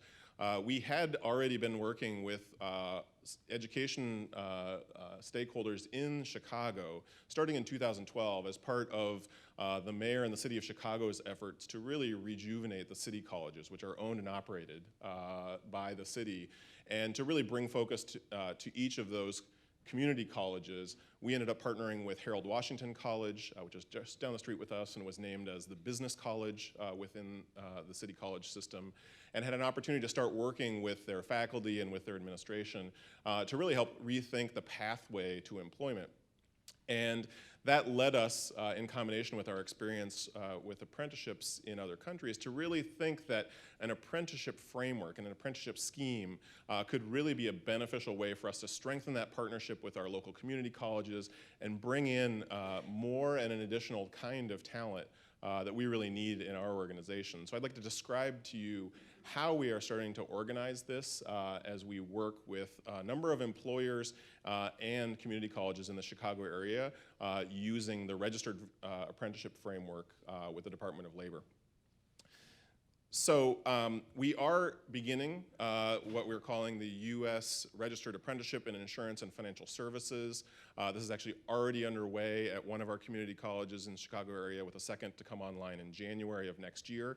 Our plan is to start to employ 100 students per year in the Chicagoland area in this program starting next year. And we have a number of employers who are actively participating in our dialogue and expect to hire out of that pool. And we really see this as a learn and earn program that really rethinks from the very beginning how somebody can actually start their professional experience. And there is a history of apprenticeships in the United States, largely though around blue-collar type roles, and we saw a really important opportunity to take that same approach and value, but bring it to our type of workforce. Traditionally, and still today, we expect most of our hires to actually have 4-year bachelor's degrees, and while that's important for the kind of work we do in the fields of risk insurance and a variety of human resources programs, it's not the only way. And we actually see an opportunity to start to advocate with our partners for a different way for people to get started, particularly as we see that in the United States we have to address the skills gap that's been described, but we also need to understand that that challenge has a lot of different factors, one of which is the cost of education. And we really see that the cost of education can be addressed differently through an apprenticeship scheme, and that includes an employer playing a more active early role. So this is a learn and earn program where a person is fully employed and actually going to school at the same time with assistance provided by the employer. So we are actually paying on a 40-hour-week basis for somebody to begin in one of several entry-level roles in our organization. One is which, for example, is an account specialist supporting and working with an account executive that works with our clients. Others are in roles helping advise on health care decisions for individual employees, or working in our operations group on a number of different core processes to run our business. And they are also, at the same time, going 20 hours a week to school. And the expectation is that as they work and go to school, they're actually getting an earlier opportunity to begin work in the field. They're gaining valuable work experience, they're developing a network, and they're developing an educational base along with a credential that's meaningful in the industry. And this is particularly important in our kind of field, where you have to have a certain set of technical skills, of course, and soft skills, as was mentioned earlier today, but also you have to have credentials. And so in our case, earning a credential to be able to be a broker and licensed in insurance in the state of Illinois is one part of that, and that is part of the program too. That provides valuable skills to the individual. It actually, of course, helps us meet a need to serve our clients, and it provides a portable credential. We are very interested in finding the best talent, of course, and we then, of course, want those people to stay with us and build a career with us, but we know that they need to actually get value out of this too as a partnership, and so we've worked very carefully with our other business partners and education partners to make sure that they're earning a credential that's going to be recognized in addition, beyond their work and employment with us. And so finally, that actually leads to a variety of career path options. And I think importantly, that can be going directly to work after finishing this program and starting with an associate's degree out of that community college. It can also allow them to continue on and pursue a bachelor's degree over time using our tuition assistance program and a number of local partners of 4-year institutions who have expressed interest in partnering with us on this program as well. So we began this ourselves in 2012 as we started to experiment with a variety of ways. We found that in the community college system, there's a wonderful source of untapped talent that we had not been interacting with. And so before we actually fully established this program, we already had students doing a variety of internships and part-time employment with us. Those experiences were essential, and I would agree completely with the panel on the point I made earlier. You have to actually get going and manage the change that's involved in this, because it actually is a different type of approach, and you have to make sure that your sponsors, your stakeholders, your frontline managers, and your students understand what the expectations and have the support and network to make this successful. We found that while this was actually a very new, different type of talent that we could access, it was by no means a talent with lesser quality than we were traditionally finding in our four-year institutions. And in fact, one of the stories we're most proud of is the student that actually started with us while going to school at Harold Washington College, finished that degree, got accepted right away into Northwestern University on the north side of Chicago, and made the dean's list within her first year. You know, that's the kind of talent that's out there, and it's simply a matter of navigating what can be a very complicated employment system, trying to find a place to get started, and handle all the challenges that go along with potentially being first in your family to pursue secondary education, and perhaps, you know, needing to address the financial challenges that go along with that. So we had a kickoff event just a couple of months ago, bringing on more companies. We actually co-hosted this with Zurich. Zurich, like Aon, has tradition in apprenticeships in other countries, as they have their roots in Switzerland and actually are, like us, bringing a lot of that tradition to the United States. So Mike Foley, their CEO of their North American commercial business, along with our CEO, Greg Case, hosted a roundtable at the beginning of the day to talk with fellow executives about this opportunity and the fact that they had a chance to contribute to the skills gap, addressing the skills gap in America and in our industry, while also going out and finding the best talent. And I think it was notable that there was a lot of excitement that came out of that executive roundtable to find new sources of talent, because they knew that we were all fighting over the same type of talent from traditional sources, but we could actually go and find new opportunities in these new areas. We had two of our community college partners there, the City Colleges of Chicago, along with Harper College. Harper actually already has a program up and running with Zurich in the Chicago suburbs, where 25 students started this past January in the program. So Harold Washington's college program will start up next January, bringing another group in. And then we had a number of representatives that were important stakeholders from government. So Chris Loof, the Deputy Secretary of Labor, along with representatives from the Department of Labor, the Department of Commerce, and the Department of Treasury, who were essential partners in convening this group and showing support for thinking differently about education and how we can bring people into the workforce.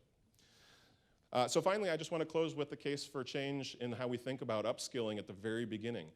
We have the opportunity, I think, to engage very talented students, even at the early ages of high school, to think about how they can actually get started in a career and actually pursue a path that helps them get work experience earlier and actually start to handle the cost of education in a way that I think is a much more realistic path for some. Rather than fully loading all those costs on a loan, on a bet that you've chosen your career at the very outset, why not get started, get some experience while also getting your education, and share that experience and cost with an employer who has a vested interest.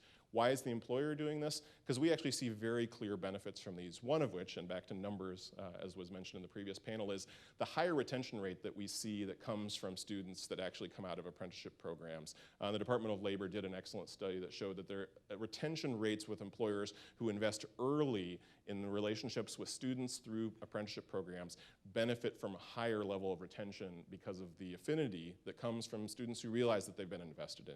And then finally, I think educators have a real opportunity here to think differently, and I think need to help us think differently. We've been very pleased with the partnership with our two community colleges, both on the administrative side and the faculty side, who know that their primary mission is to help people get employment, and that includes really thinking about partnership opportunities where employers can bring some, I think, perspective, some resources, and some content to be a partner in the classroom. And we've had a number of people who've come and done soft skills work on campus in a companion credential that goes along with this in partnership with some curriculum that Accenture offers. We've had a number of Aon's professionals in the classroom, and we found that a number of those folks actually really appreciate the opportunity to give back and see this as a way to actually contribute to the next generation in their own profession.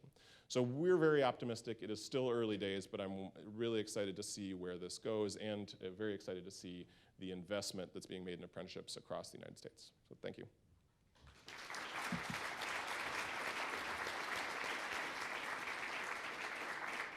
Well, thank you so much, Aaron. It's so exciting to see apprenticeship applied in this way, sort of a old system used in a new way to address really the big skills and education challenges people face today. So thank you so much for sharing that. Our next session, and it segues nicely again, will focus on the business impact that you closed with of investing in the education and upskilling of entry-level employees. And we're joined by three major employers who are partnering with LearnUp, an organization that seeks to align and empower entry-level workers with information and support to do better from their first day on the job while doing better for the business. So these three employers are going to take the stage and describe their efforts on doing good while doing well. So let me invite to the stage Jeff Turnus, who is president of 365 by Whole Foods Market. I'm getting this wrong. Okay, thank you. Sorry. Please, hi, come on up. Sean Straub, Director of Field Human Resources, Sheets.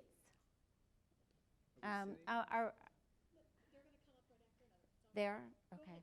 Yeah, and Stephanie Dolvera, Vice President of Human Resources. I'm getting this all wrong. Okay. Good afternoon, everybody. Thank you for having me. One of the reasons I think I'm here is because of LinkedIn, actually. About a year ago when we announced the 365 brand, I was announced as president, and somebody told me, you're going to need to update your LinkedIn profile. I didn't realize I had one because I haven't applied for a job or don't have a resume or any of that. But I'm glad I did because once the announcement came out, I got flooded with everybody who wanted to be my friend, sell me something, and you know, it was very difficult to kind of weed through everything that came in and all these amazing potential partnerships. But one that came through was a note from Alexis on LearnUp, and knew nothing about it. I don't know, read it, sounded like it was aligning with what we were trying to do in our new model, and actually responded. And so here I am. And we're excited. Where's Alexis? Everybody say hi to Alexis. We're excited today to announce our partnership, 365, which is part of Whole Foods Market. I call it 365. You can call it whatever you want, but the products are 365, the stores are 365. So today we're announcing a partnership where we're really going to test some things out in 2016 with a big goal in 2017 to be able to truly get people to work and keep them there. 365 is a new brand and a new format for Whole Foods Market. We're having a lot of fun. We're open in 31 days. We open our first store, and it's been crazy. And we're really excited. We've got a great team working on it. We're kind of startup mentality inside of something a bit bigger.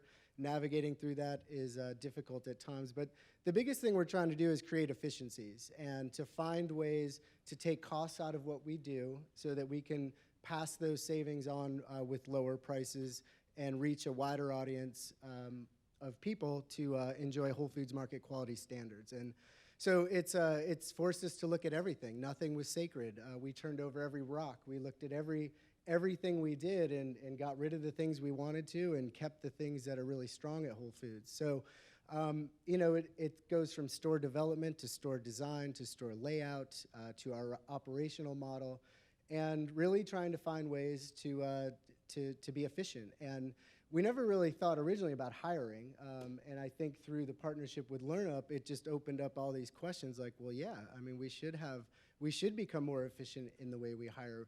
We should get people in who are going to be able to hit the ground running, because firing people's no fun. Seeing people advance and proceed and grow is. I started as a beer buyer at Whole Foods a long time ago. I would say probably over 80 to 85% of the leadership of our company worked in a store. So the entry-level team member is very important at Whole Foods, and it will be our future leaders. And the more we can do to have that, Whole Foods is quirky. It's a quirky place to join. It's a great place, but I think helping people prepare for their interview so when they do get hired, they can be successful. They can learn a little bit about some of the basics, health and safety, but also just about us and what's it like, because we're compassionate, but we're also extremely competitive, and that sometimes throws people off a little bit. So, you know, with LearnUp, we are going to see how it goes, and the best thing about launching 365 is that while we're startup and all that, we've got Whole Foods behind us, and the real goal will be, if we're successful, to be able to roll this out to Whole Foods. We've dangled that out to a lot of people over the last year, and being 365 allows us to start with a clean slate and start new and test without having some of the weight of a larger company behind us. So we're very excited. Come see us in May in Silver Lake, Los Angeles, and Hopefully we'll be back up here next year talking about all the success. So thank you.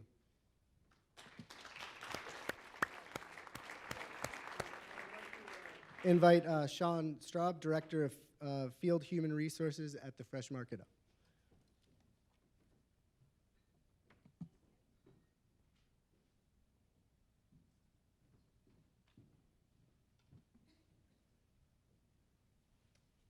Good afternoon. Oh, my pictures are missing. My name is Sean Straub. I'm the Director of Field Human Resources for the Fresh Market. The Fresh Market was founded in 1982 as an alternative to the big box grocery store. Since then, we've grown to 180 stores in 27 different states. We have 13,000 employees. We open 20 to 25 stores annually, and hiring skilled employees is extremely important to us. We are a customer service driven store, and we want employees that can help us do that from the very first day of work. So we believe that empowering our frontline workers to achieve their full potential and their future potential is the most important thing. So we're not just hiring for today, but we're hiring for 3 years from today. We made a commitment to start upskilling with LearnUp in 2015, and since then, we've seen better performance from these employees as well as longer tenure. We're also extremely dedicated to upskilling within our own environment and hiring candidates within our own pipeline. We have never hired a store manager from the outside, and last year alone, we promoted over 600 of our own workers into higher level positions. Investing in our employees, we feel, helps contribute to our success and our legacy. Oh, I got pictures back. One example of that is Adrienne, who is one of our assistant deli managers in our Virginia Beach store. Adrienne is a 39-year-old single mom. She had her daughter soon after graduating high school and wasn't able to go to college. She worked her way through college and then was unemployed for over 12 months and couldn't find employment. She went through LearnUp and through the Fresh Market, and she took our upskilling class pre-interview, and she came to her interview feeling prepared. When I was able to speak with her on the phone, the very first thing she said is the first time I ever came to an interview and felt like I actually knew what I was talking about. Today, she is our assistant deli manager, and she is on a fast track to be an assistant store manager in that store. So the ROI from upskilling really comes from employee performance. At the Fresh Market, because we're opening so many stores and because we do have a relatively high turnover, we see over 200,000 job applications per year. And while that number may seem big, it gets even worse if you look closer. One of our most popular positions is our deli clerk position, and every time we post, we get about 80 applications for it. And our cashier is right behind with 100 applications per position. With LearnUp, we're able to see that 40% of our candidates will go through our LearnUp process. And with that, we're able to cut that number in half. So I can look at the top 40% of applications that come in and know that I'm going to have skilled and engaged employees who know 90% of what they need before their first day of work. Sorry. So to date, we have the LearnUp pilot going in 27 of our stores, and we just recently launched it in 3 other of our regions across the US, and by September of this year, we hope to launch it in all 180 of our stores to make sure that we get the best employees that are engaged and ready to start working for us to reduce our tenure and really increase the skill set of our employees, so that way they stay for the long term. So with that, I'm going to introduce Stephanie Dolvera, who is the VP of HR for Sheetz.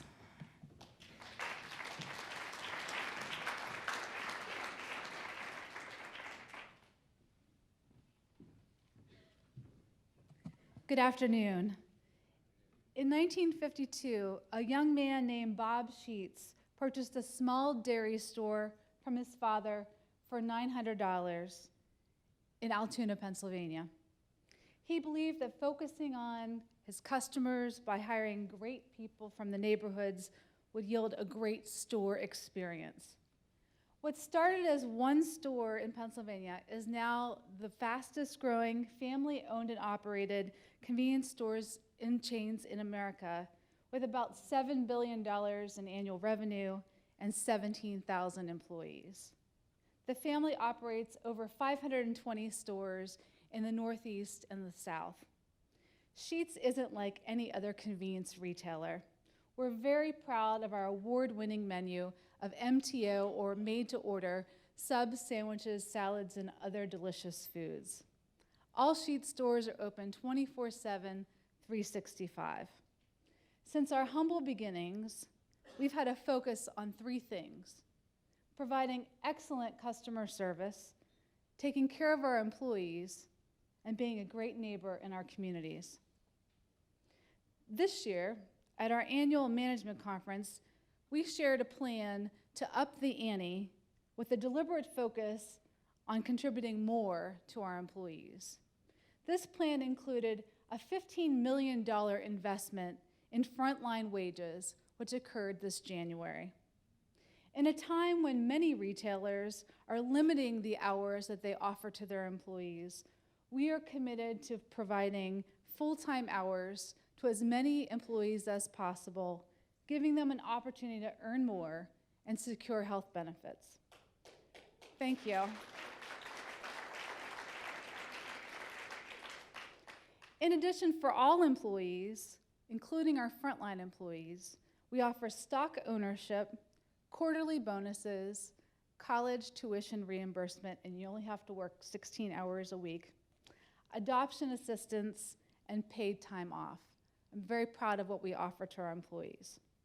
As a result of these efforts, we've been recognized by Fortune magazine as one of the 20 best retail places to work, and have landed a spot on the Fortune list of 100 best companies in America.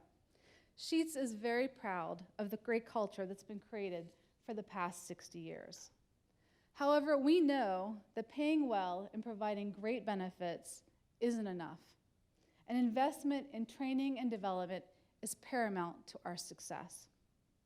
To this end, all new salespeople are assigned a mentor and are cross-trained on all elements in the store, 40 hours worth of introductory training. Our store managers attend an extended 6-month training program, which includes a personal mentor and an in-store internship experience. And because of the quality of that training program, our managers can receive 30 credits toward a bachelor's degree in retail management from a local university. At Sheetz, we truly believe in upskilling. Our data proves that investing in our workforce results less turnover, more engaged and fulfilled employees, which ultimately gives great customer service.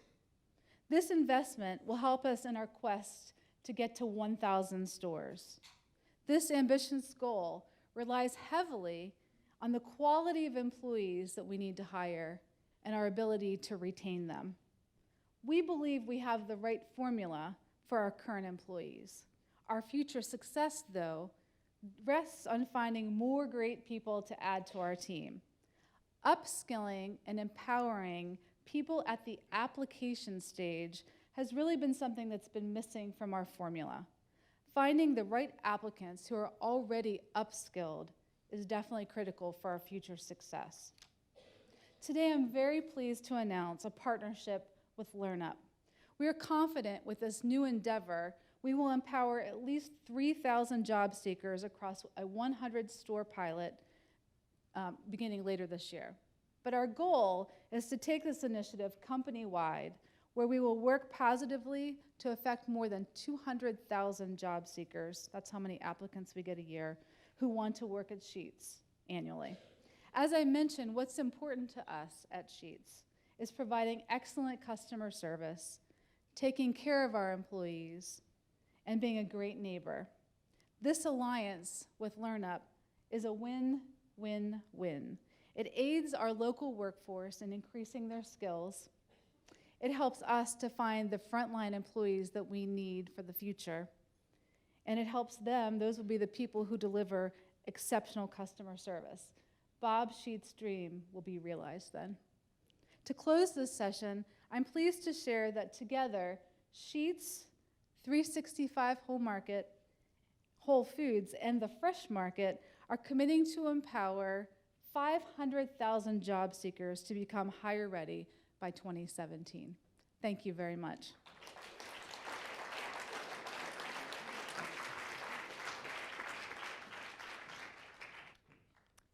Wow. Well, thank you all for the exciting work that you're doing. One of the biggest upskilling announcements of 2015 came from Fiat Chrysler, which is also doing some exciting work.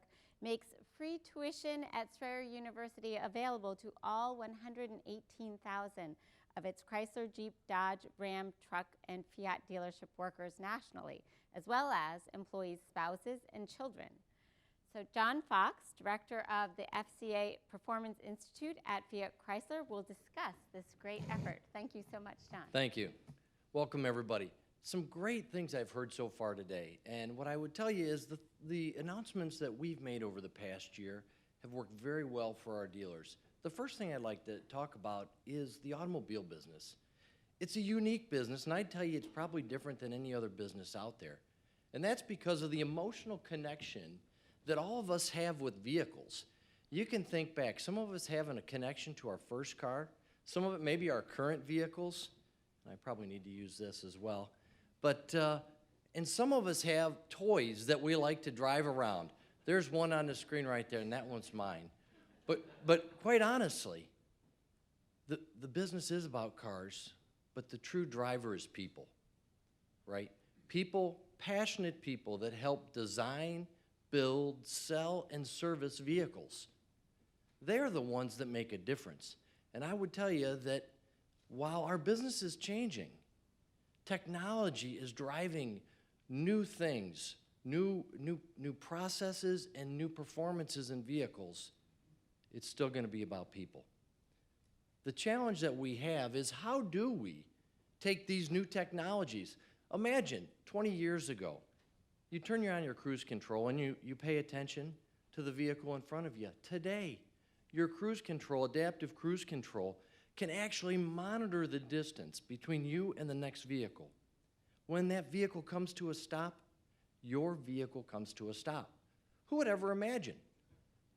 And who knows where we'll go with autonomous vehicles. But at the end of the day, we still need someone to be able to explain it and make it simple for us. And again, I submit to you it's about people. Now, for us at FCA, we know that you need strong brands and top talent if we're going to continue the growth that we've had over the last few years. We were very fortunate that everybody in this room helped save our company. We went through bankruptcy. And it was a challenging time, and I can tell you that you learn a few things. You learn about urgency. You got to continue to focus every day, right? But you also understand that you got to invest in people, and you heard that message over and over here today. We focus on a couple things. We focus on strong brands. You got to have that. Chrysler, you think about, it's a design. If you think about Dodge, you think about performance, right? Jeep, iconic, it's Wrangler. Ram, it's strength, and then the fun of Fiat. Soon to be Alfa Romeo.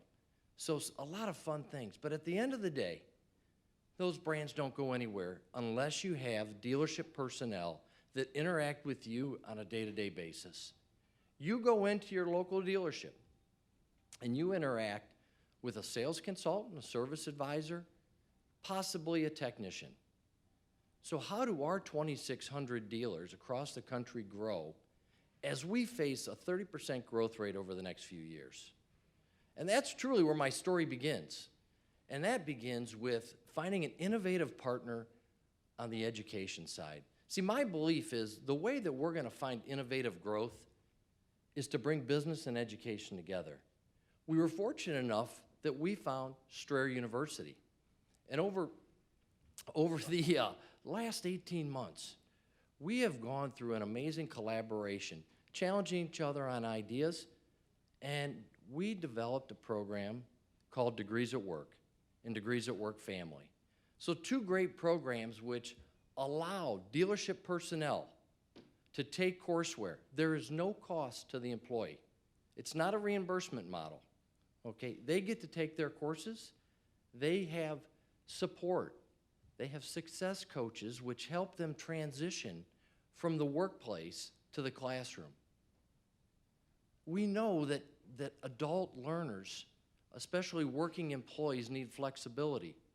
Strayer has not only classrooms in 77 areas, but of course it's online as well.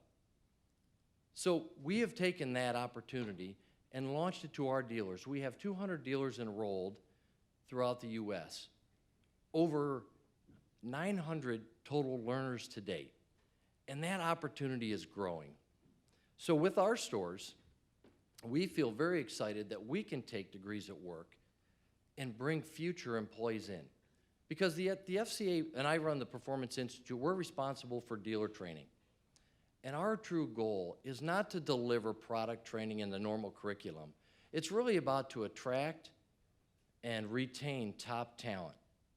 Because if you're gonna come back and spend your money at our stores and invest in our product, you need to have the right customer experience. And the only way that we can grow and deliver that customer experience to you is with top talent in every community. So we're very excited about our launch and our growth program. And I would tell you, I've heard it over and over again, find a partner. Find somebody that understands your business or will take the time to learn your business and grow with you. And that's what we've done with Strayer University. Now, before I leave, I also want to talk a little bit about what we've done on the technical side. I think you've heard today that finding technical individuals to fill those jobs is very difficult. And we face the same challenge. We have over 5,000 jobs available today at our dealerships, automotive technicians. How do we fill those positions? What we found is we can't go out there and grab technicians from other original manufacturers. What we need to do is we need to actually grow those young technicians. They come out of high schools and they come out of community colleges and technical schools. We launched a program called Mopar Cap Local. And what that really is, it's a hybrid program from our career automotive program. The Cap Local program brings together local dealerships, a local community college, and FCA. And we bring in together our curriculum, we join it with the curriculum of that school. And we help grow future technicians. They graduate with certifications. They go through and they have apprenticeships and internships at our local dealers. So at the time of graduation, they earn a higher wage and they truly have instant placement. So when you have a combination of two programs of that nature, I can tell you we believe that investing in a local community is the way for us to grow. Now in our Mopar Cap Local program, we have 20 relationships today across the country. But truly our growth over the next 3 years, we'll have 100 relationships with schools that will drive those technicians into our stores. So we're pretty excited about it, and I know we have a couple of them here, and I see Sherry in the audience. We're excited. We're located in Wichita Technical, and we're having a great time, and we're bringing in future students. So with that, I thank everybody today, and I would encourage you, our belief, again, find an education partner if you're in business, work together. You heard, don't settle. Drive for new ideas, bring innovation. So thank you very much.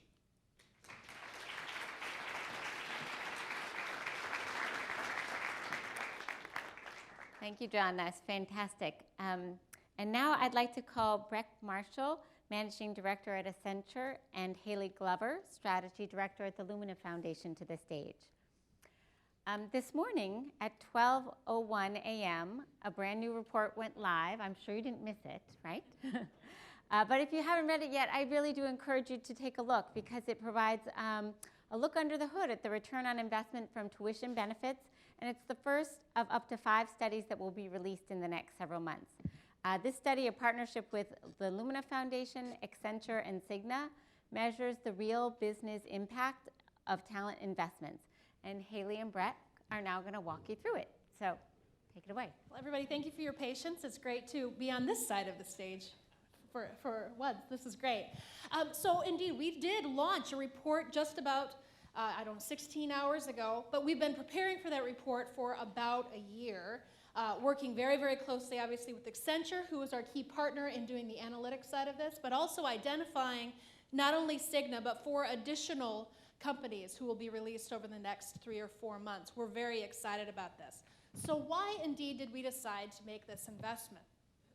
First of all, we looked around and said, what's the big question out there that employers have about making this kind of investment? And broadly, across every employer we ever talked to, it was, we just don't know what the return is, right? We'd seen some reports out there before, but they weren't, let's say, rigorous. We had some value analyses that said, what's the benefit of the program, but never managed to get to the denominator of that ROI factor. We had some, but we said, well, maybe they're not objective because they're being done by the company itself or the education provider, right? And we never had the rigorous, transparent, repeatable methodology laid out on paper that we felt very confident could be broadly published and put out there. And finally, we really wanted to go ahead and be public about the results because this is not worth hiding under a bushel. If we really want employers to pick this up and make these kind of investments, we need to be out there and talking about this as much as possible. Hence, our contract with Accenture. And Breck's going to walk us through some of the methodological insights. Okay, now for the number crunching. No, thank you, Haley, and it's been a fantastic partnership from the very start. Jumping in, so really thinking about, well, what to measure begins with a little bit of humbleness. Because the reality is when you start to look at it, and talking with our friends at Brandon Hall, only 50% of corporate America actually grabs the level 1 sheets of evaluation at the back of the classroom. Think of that. They're very commonly known as smile sheets, right? So did you like it? Was it fun? You get to level 2 and that 50% drops to 30%. So when you start to think about measuring the value of education, measuring the value of return, really becomes quite interesting when you go, okay, well, what are you going to measure? How do you make this thing rigorous and repeatable? So we came up with a model that we've been tweaking for a year. What most folks can answer is the small, tiny print in the pink, and that is, what am I spending? Right? Folks can usually say, here's what the budget line items are, here's what we're spending, here's where the money is going, but we don't know the value of it. What does it actually do? What levers does it actually move? So we looked at creating a comprehensive, measurable model that employers can look at, tweak, focus on the areas that make the biggest difference or where they spend their time and energy. If we're trying to move the needle on brand, how does that connect to an actual model and be able to create a return? In the case of Cigna, we looked at really promotions, we looked at transfers, turnovers, and some absenteeism, and looking at that. And how does that actually matriculate and create into success factors? Ultimately looking at the results. Because one of the number 1 questions we got when we started to get into this was, well, all you're going to do is raise people's financial means, which is great on the one hand, but you're just going to raise my costs. We said, no, the goal is to figure out what is the return on investment. Why are we spending this money? What do we get for it? How do we make this a conversation in the C-suite that actually has a difference and has an impact? So with that, we also looked at and created a ROI maturity model. So as you start to break this down, and I'd read this from the bottom to the top. So when you think about data, data quality, process and methodology, talent and skills, results and transparency. When Kima was talking earlier, in God we trust, all else bring data. We sat there and said, well, we need to think about, how many of you have heard of design thinking? Well, our persona needs to be somewhere between the CEO and the CFO. If we can convince them to spend this money, then I think we're in good stead. So we need a model that will actually work on these folks. And part of that begins with, well, what is the quality of your data? There are a lot of organizations out there that are still trying to figure out, do we know how many people are actually appropriately on our payroll? That question does come up. How much money are we spending on training them and the like? So looking at the base level, what's the quality of the data? How far does it go? What do we measure? Do we have the linkages and processes and tools to actually capture it? And as you move on up, what's the quality? What's our methodology and processes? Because all of a sudden we wind up, well, I think we lost most of that data when we moved from one ERP system to another one. Right? Anybody ever experienced that? That happens. So how do you actually make sure you've got some rigor in this process? And how do you create it and maintain it over time? And lastly, get to transparency from results. How do you make sure that we got the right talent, taking the right things, and firing on all cylinders? So lastly, getting to the bottom line, which is about the ROI study and the methodology. So we created something that's rigorous and repeatable. It's a model that we've been using at Accenture, not this particular piece, but one that was built off of the framework for it, because we ourselves were on a journey to figure out what should the spend on an employee be, and how do you make it defensible and repeatable. And we use company data wherever possible to have it. Like I said, not everybody has data that fits every single cell. And where appropriate, we use industry benchmarks to make sure that we fleshed out the model to make it very convincing and compelling. So with that, I'm going to turn over the drum roll. So what did we find? We'll tell you about it in just a second, because we want to make you wait even more, because it's been a year, right, that we've been tantalizing you. So Cigna, ideally, Karen Coker, who's the CLO of Cigna, would be right here with you. She was drawn away today, so I am playing a very far second place to what she could do. Cigna is one of the largest insurance companies in the world. It has revenues of about $34 billion and employs about 31,000 people. Prior to this study, their tuition reimbursement program looked like a lot of other ones. Maxed out at the IRS taxable limit of $5,250, which everybody knows that number, of course, and had a pretty broad sort of impact. So anybody who wanted to come and, join the program, receive the reimbursement, could, and they could study just about anything they want at a number of partner institutions. There's about 30 to 50 institutions that they've negotiated some discounts with. They have about a 3.7% utilization rate, which is right about average, which is between 1% and 5% from the companies who measure that. So I want you to keep all these statistics in mind before we tell you what the results were, because this program does not look anything at all like what Cigna's program is now. So Breck's going to talk a little bit about what we actually found. Okay, the drum roll stops. So at the end, the results were pretty positive. It came out for every dollar that they spend on these programs, they don't only make the dollar back, they get $1.29 addition to it. So it's 129% on every dollar they spend. So Karen's reaction, along with the rest of her cohort, sat there and said, we knew it had an impact. We just didn't know how much. And then as we dug into it, we also found other things. 43% wage increase is what happens with folks who participate in the program versus those who don't. Mm-hmm. Some of the savings is derived by much greater reduced retention issues. Money not spent, having to go find new talent to fill positions that have already been vacated when they didn't have to be. So there's a full life cycle around what the real benefits were, what the percentages were, and making it so that it was actually very defensible.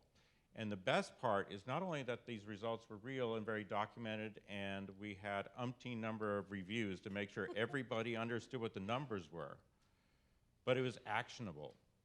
Because not only did we collect the data and pour it in and have a model that told us the numbers, we also did a number of focus groups and interviews to give the contextual understanding of what's going on here. Do people really say what they mean? Do folks give us input and feedback that say they enjoy the programs and why? And how does that all come together? With that insight leads to the actions they took. Right, so I'm going to point out 10% increased promotions for program participants, a 7.5% greater chance of lateral transfer, new opportunities within the company, an 8 percentage point retention rate. All of this resulted in incredibly large cost avoidances for Cigna, which enabled the return on investment. So what did they do? I'll point out the quote from Karen at the bottom, where she said, "This insight is really important for us to be able to more strategically direct and design our program to meet our needs."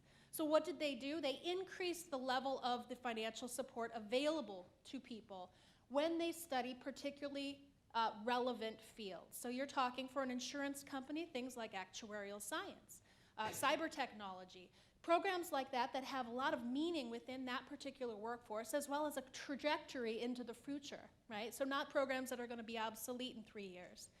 They increased to 10,000 for undergraduate degrees and 12,000 for graduate degrees.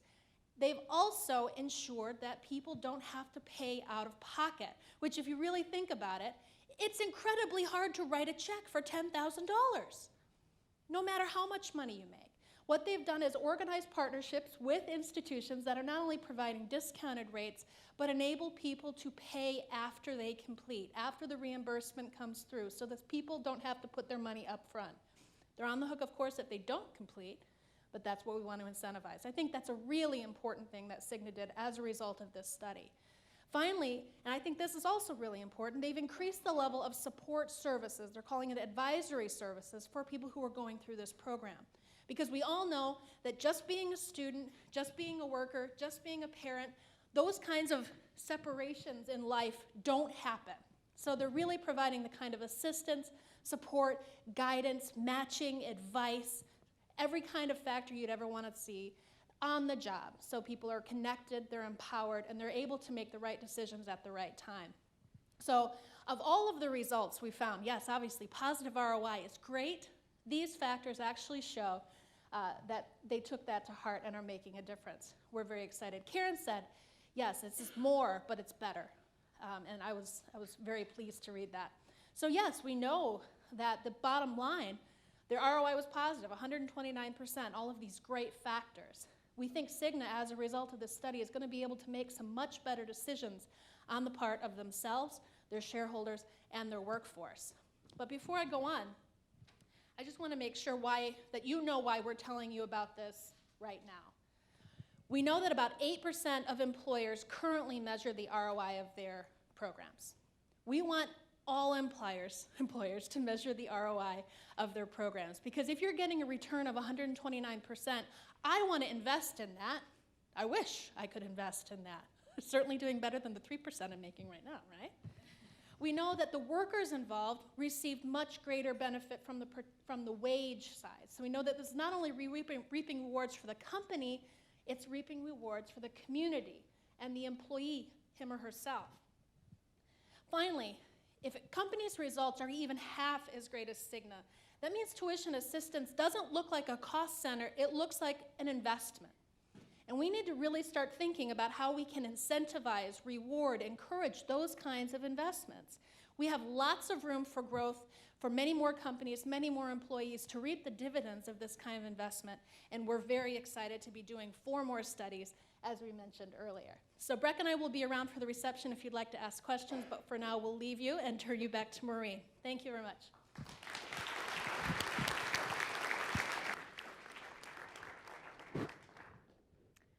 Great. Thank you, Haley and Breck, for that exciting research, and we're looking forward to seeing more. So for our last panel, I love this. We know that the mature workforce is a vital link in our competitiveness. As a member of that mature workforce, I'm glad to hear that. I think that, oftentimes we think about skilling and we think about it for younger workers or people who are new or maybe just people who are changing. But I'm glad that we're finishing with Lisa Marsh Ryerson, president of the AARP Foundation, because workers are important at all stages of their life, and we need to really think about that serious thing that we always say about lifelong learning. And so Lisa's going to tell us about the exciting work that they're doing in partnership with College for America. So thank you very much, Lisa. Thank you. Good afternoon, everyone. How are you all doing? Everybody great? Hasn't it been such a terrific event? I've taken just furious notes all afternoon about just practical, smart advice that so many of you have shared with us today.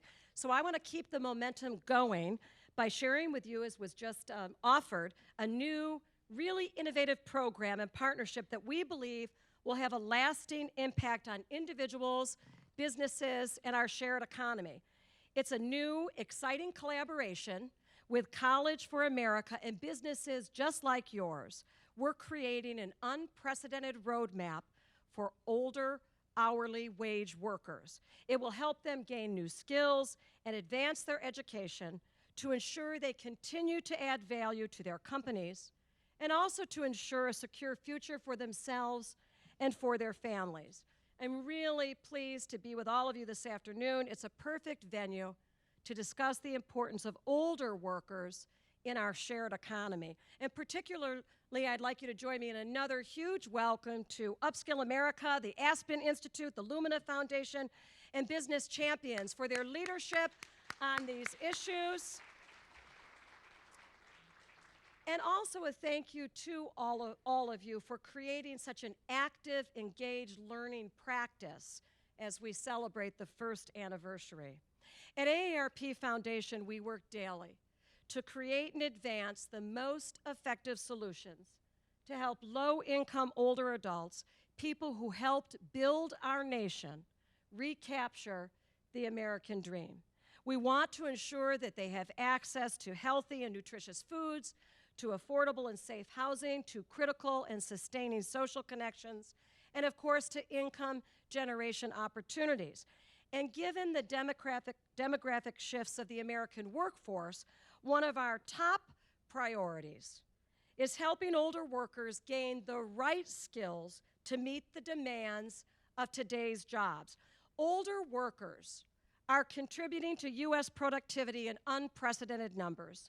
They want and they also need to stay in the workforce, to stay engaged, and to contribute to their companies and to the financial security of their families.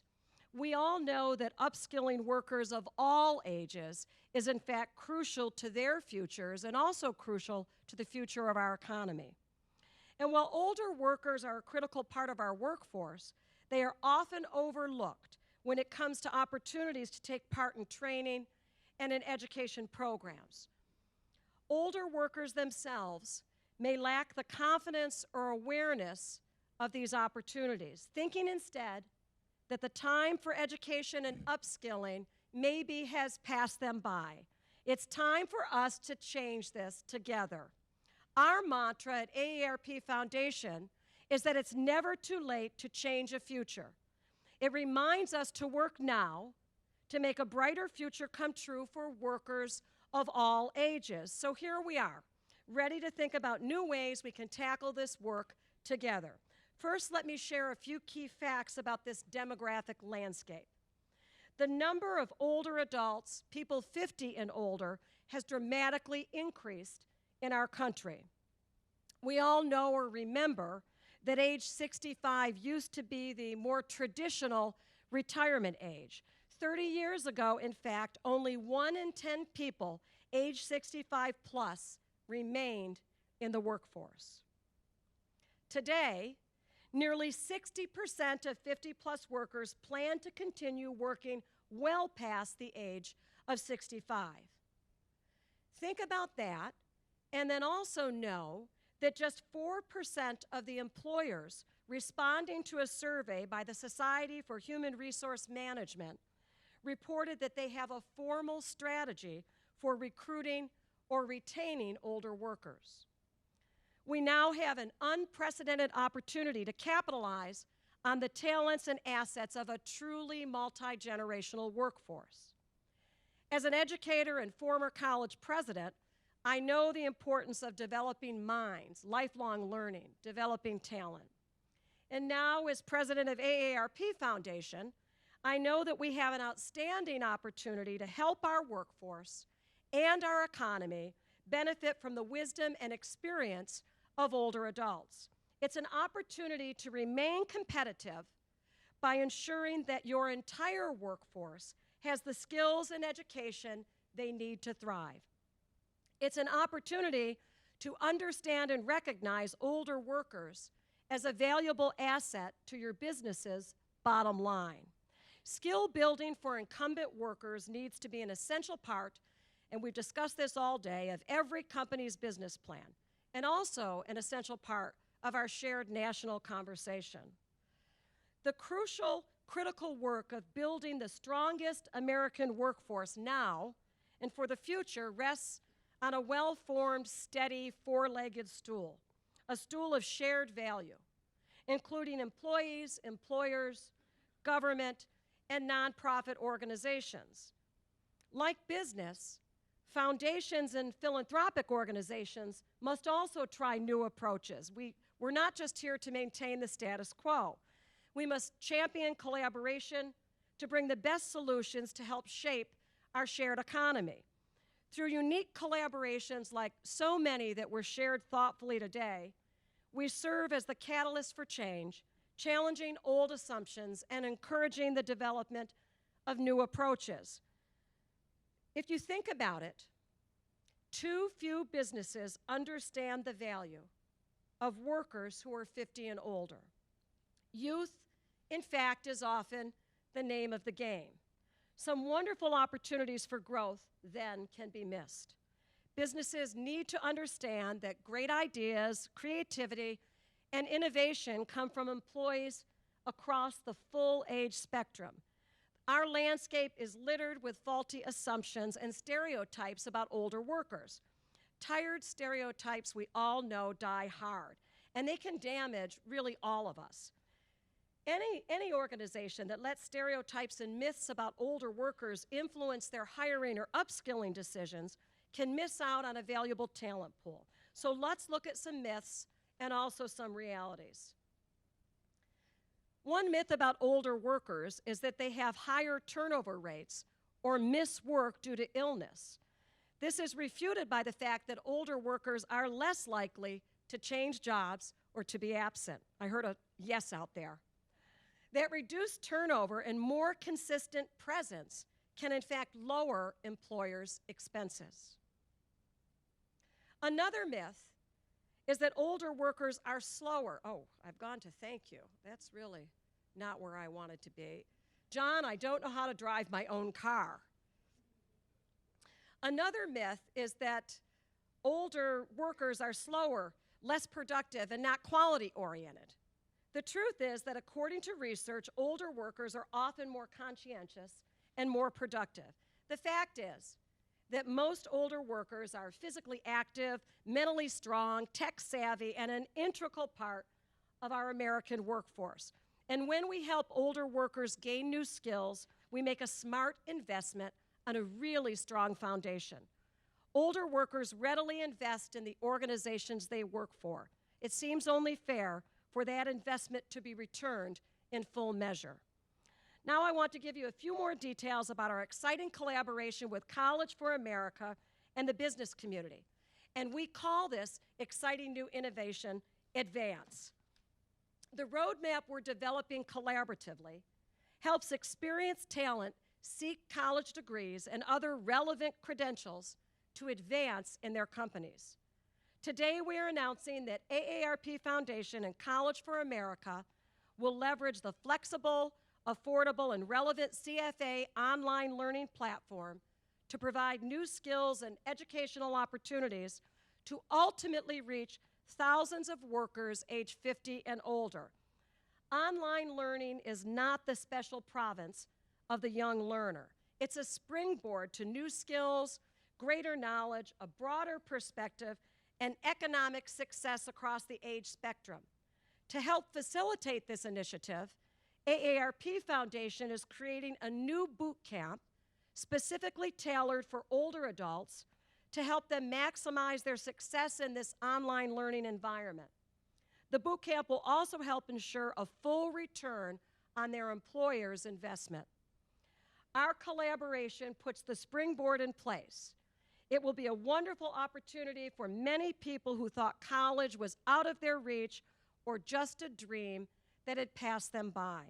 It will create a strong model for businesses, educational institutions, and philanthropies to continue to work productively and creatively together. Innovation doesn't always require a new infrastructure. Instead, sometimes the best route is taking existing assets and infrastructures and putting them together in new and interesting ways. Partnerships like this one that invest in incumbent workers are vital not only because of the lives they touch, but because of the profoundly positive message they send. The course we're charting here advances the economic success of our companies and our country. it brings greater satisfaction and economic security to older workers, and it is also a clear message that workers are valuable assets to their employers across the age spectrum. Upskilling experienced workers is, as has been said before, a win-win-win. A win for employers, a win for employees, and a win for the communities that benefit from the economic success of both businesses and their workers. As a foundation working to improve the lives of low-income older adults, we're proud to be part of this critical solution and ongoing dialogue. Thank you.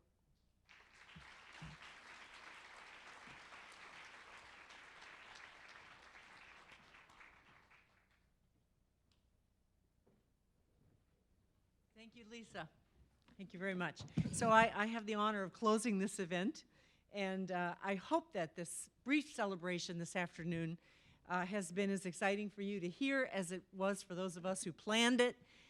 We are very excited to hear about all these initiatives and the progress that has been made. And our intention today has not been just to showcase a few examples or to thank these few number of learning leaders and company leaders and their partners. And of course, they should be celebrated. But beyond that, what we're really trying to demonstrate today is that it is possible to do well and do good.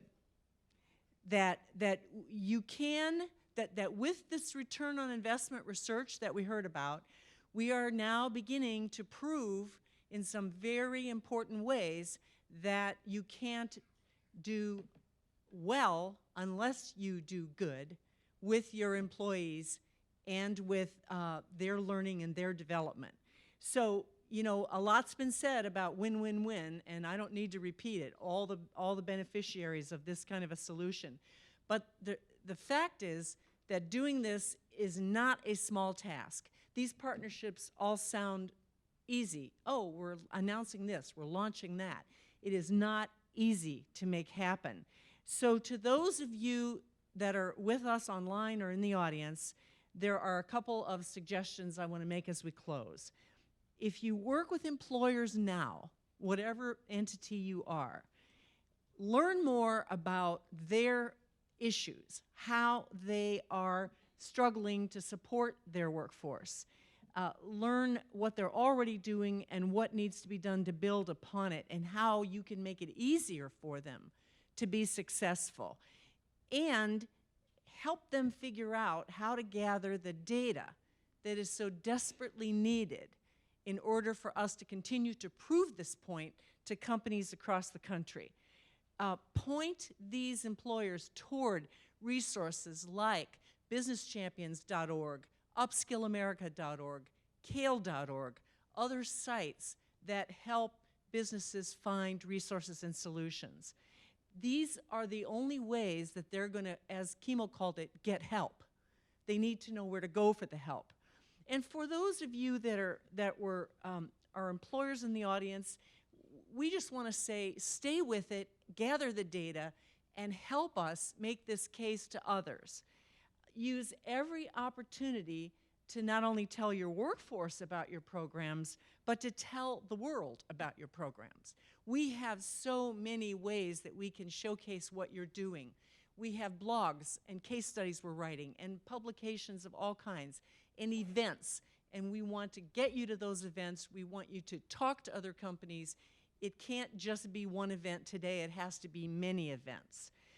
And remember that these expenditures that we're hearing about are truly investments. They are investments, not just expenses.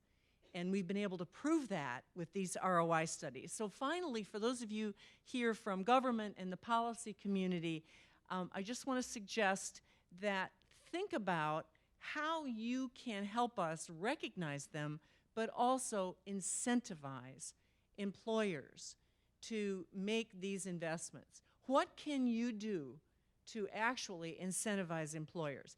And not just the larger firms, but the small and the mid-sized companies that don't have the resources of some of the large firms to find a partner to partner with. So we need the policy community and government to pay attention to say these are not just good models.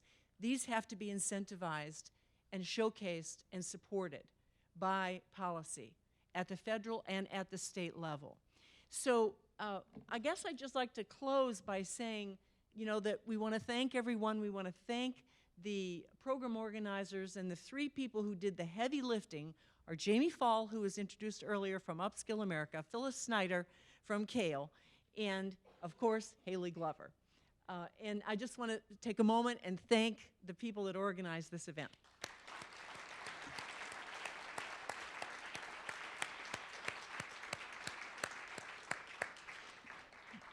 And of course, we want to thank the employers again, because your programs and the risks you are taking are what's going to drive the rest of the business community forward. It isn't what those of us in the nonprofit world or the government world say. It's what you do that really makes the difference. Just to note that this program has been recorded, and you will be able to find it online at businesschampions.org, kale.org, upskillamerica.org. You can't miss it, and luminafoundation.org, of course, as well. And the ROI studies that were released will also, the one study so far, will also be available on these websites so that you can begin to spread the Cigna ROI study and the others that will follow. So with that, thank you for joining us, and I encourage you to join us for a reception which immediately follows. Thank you.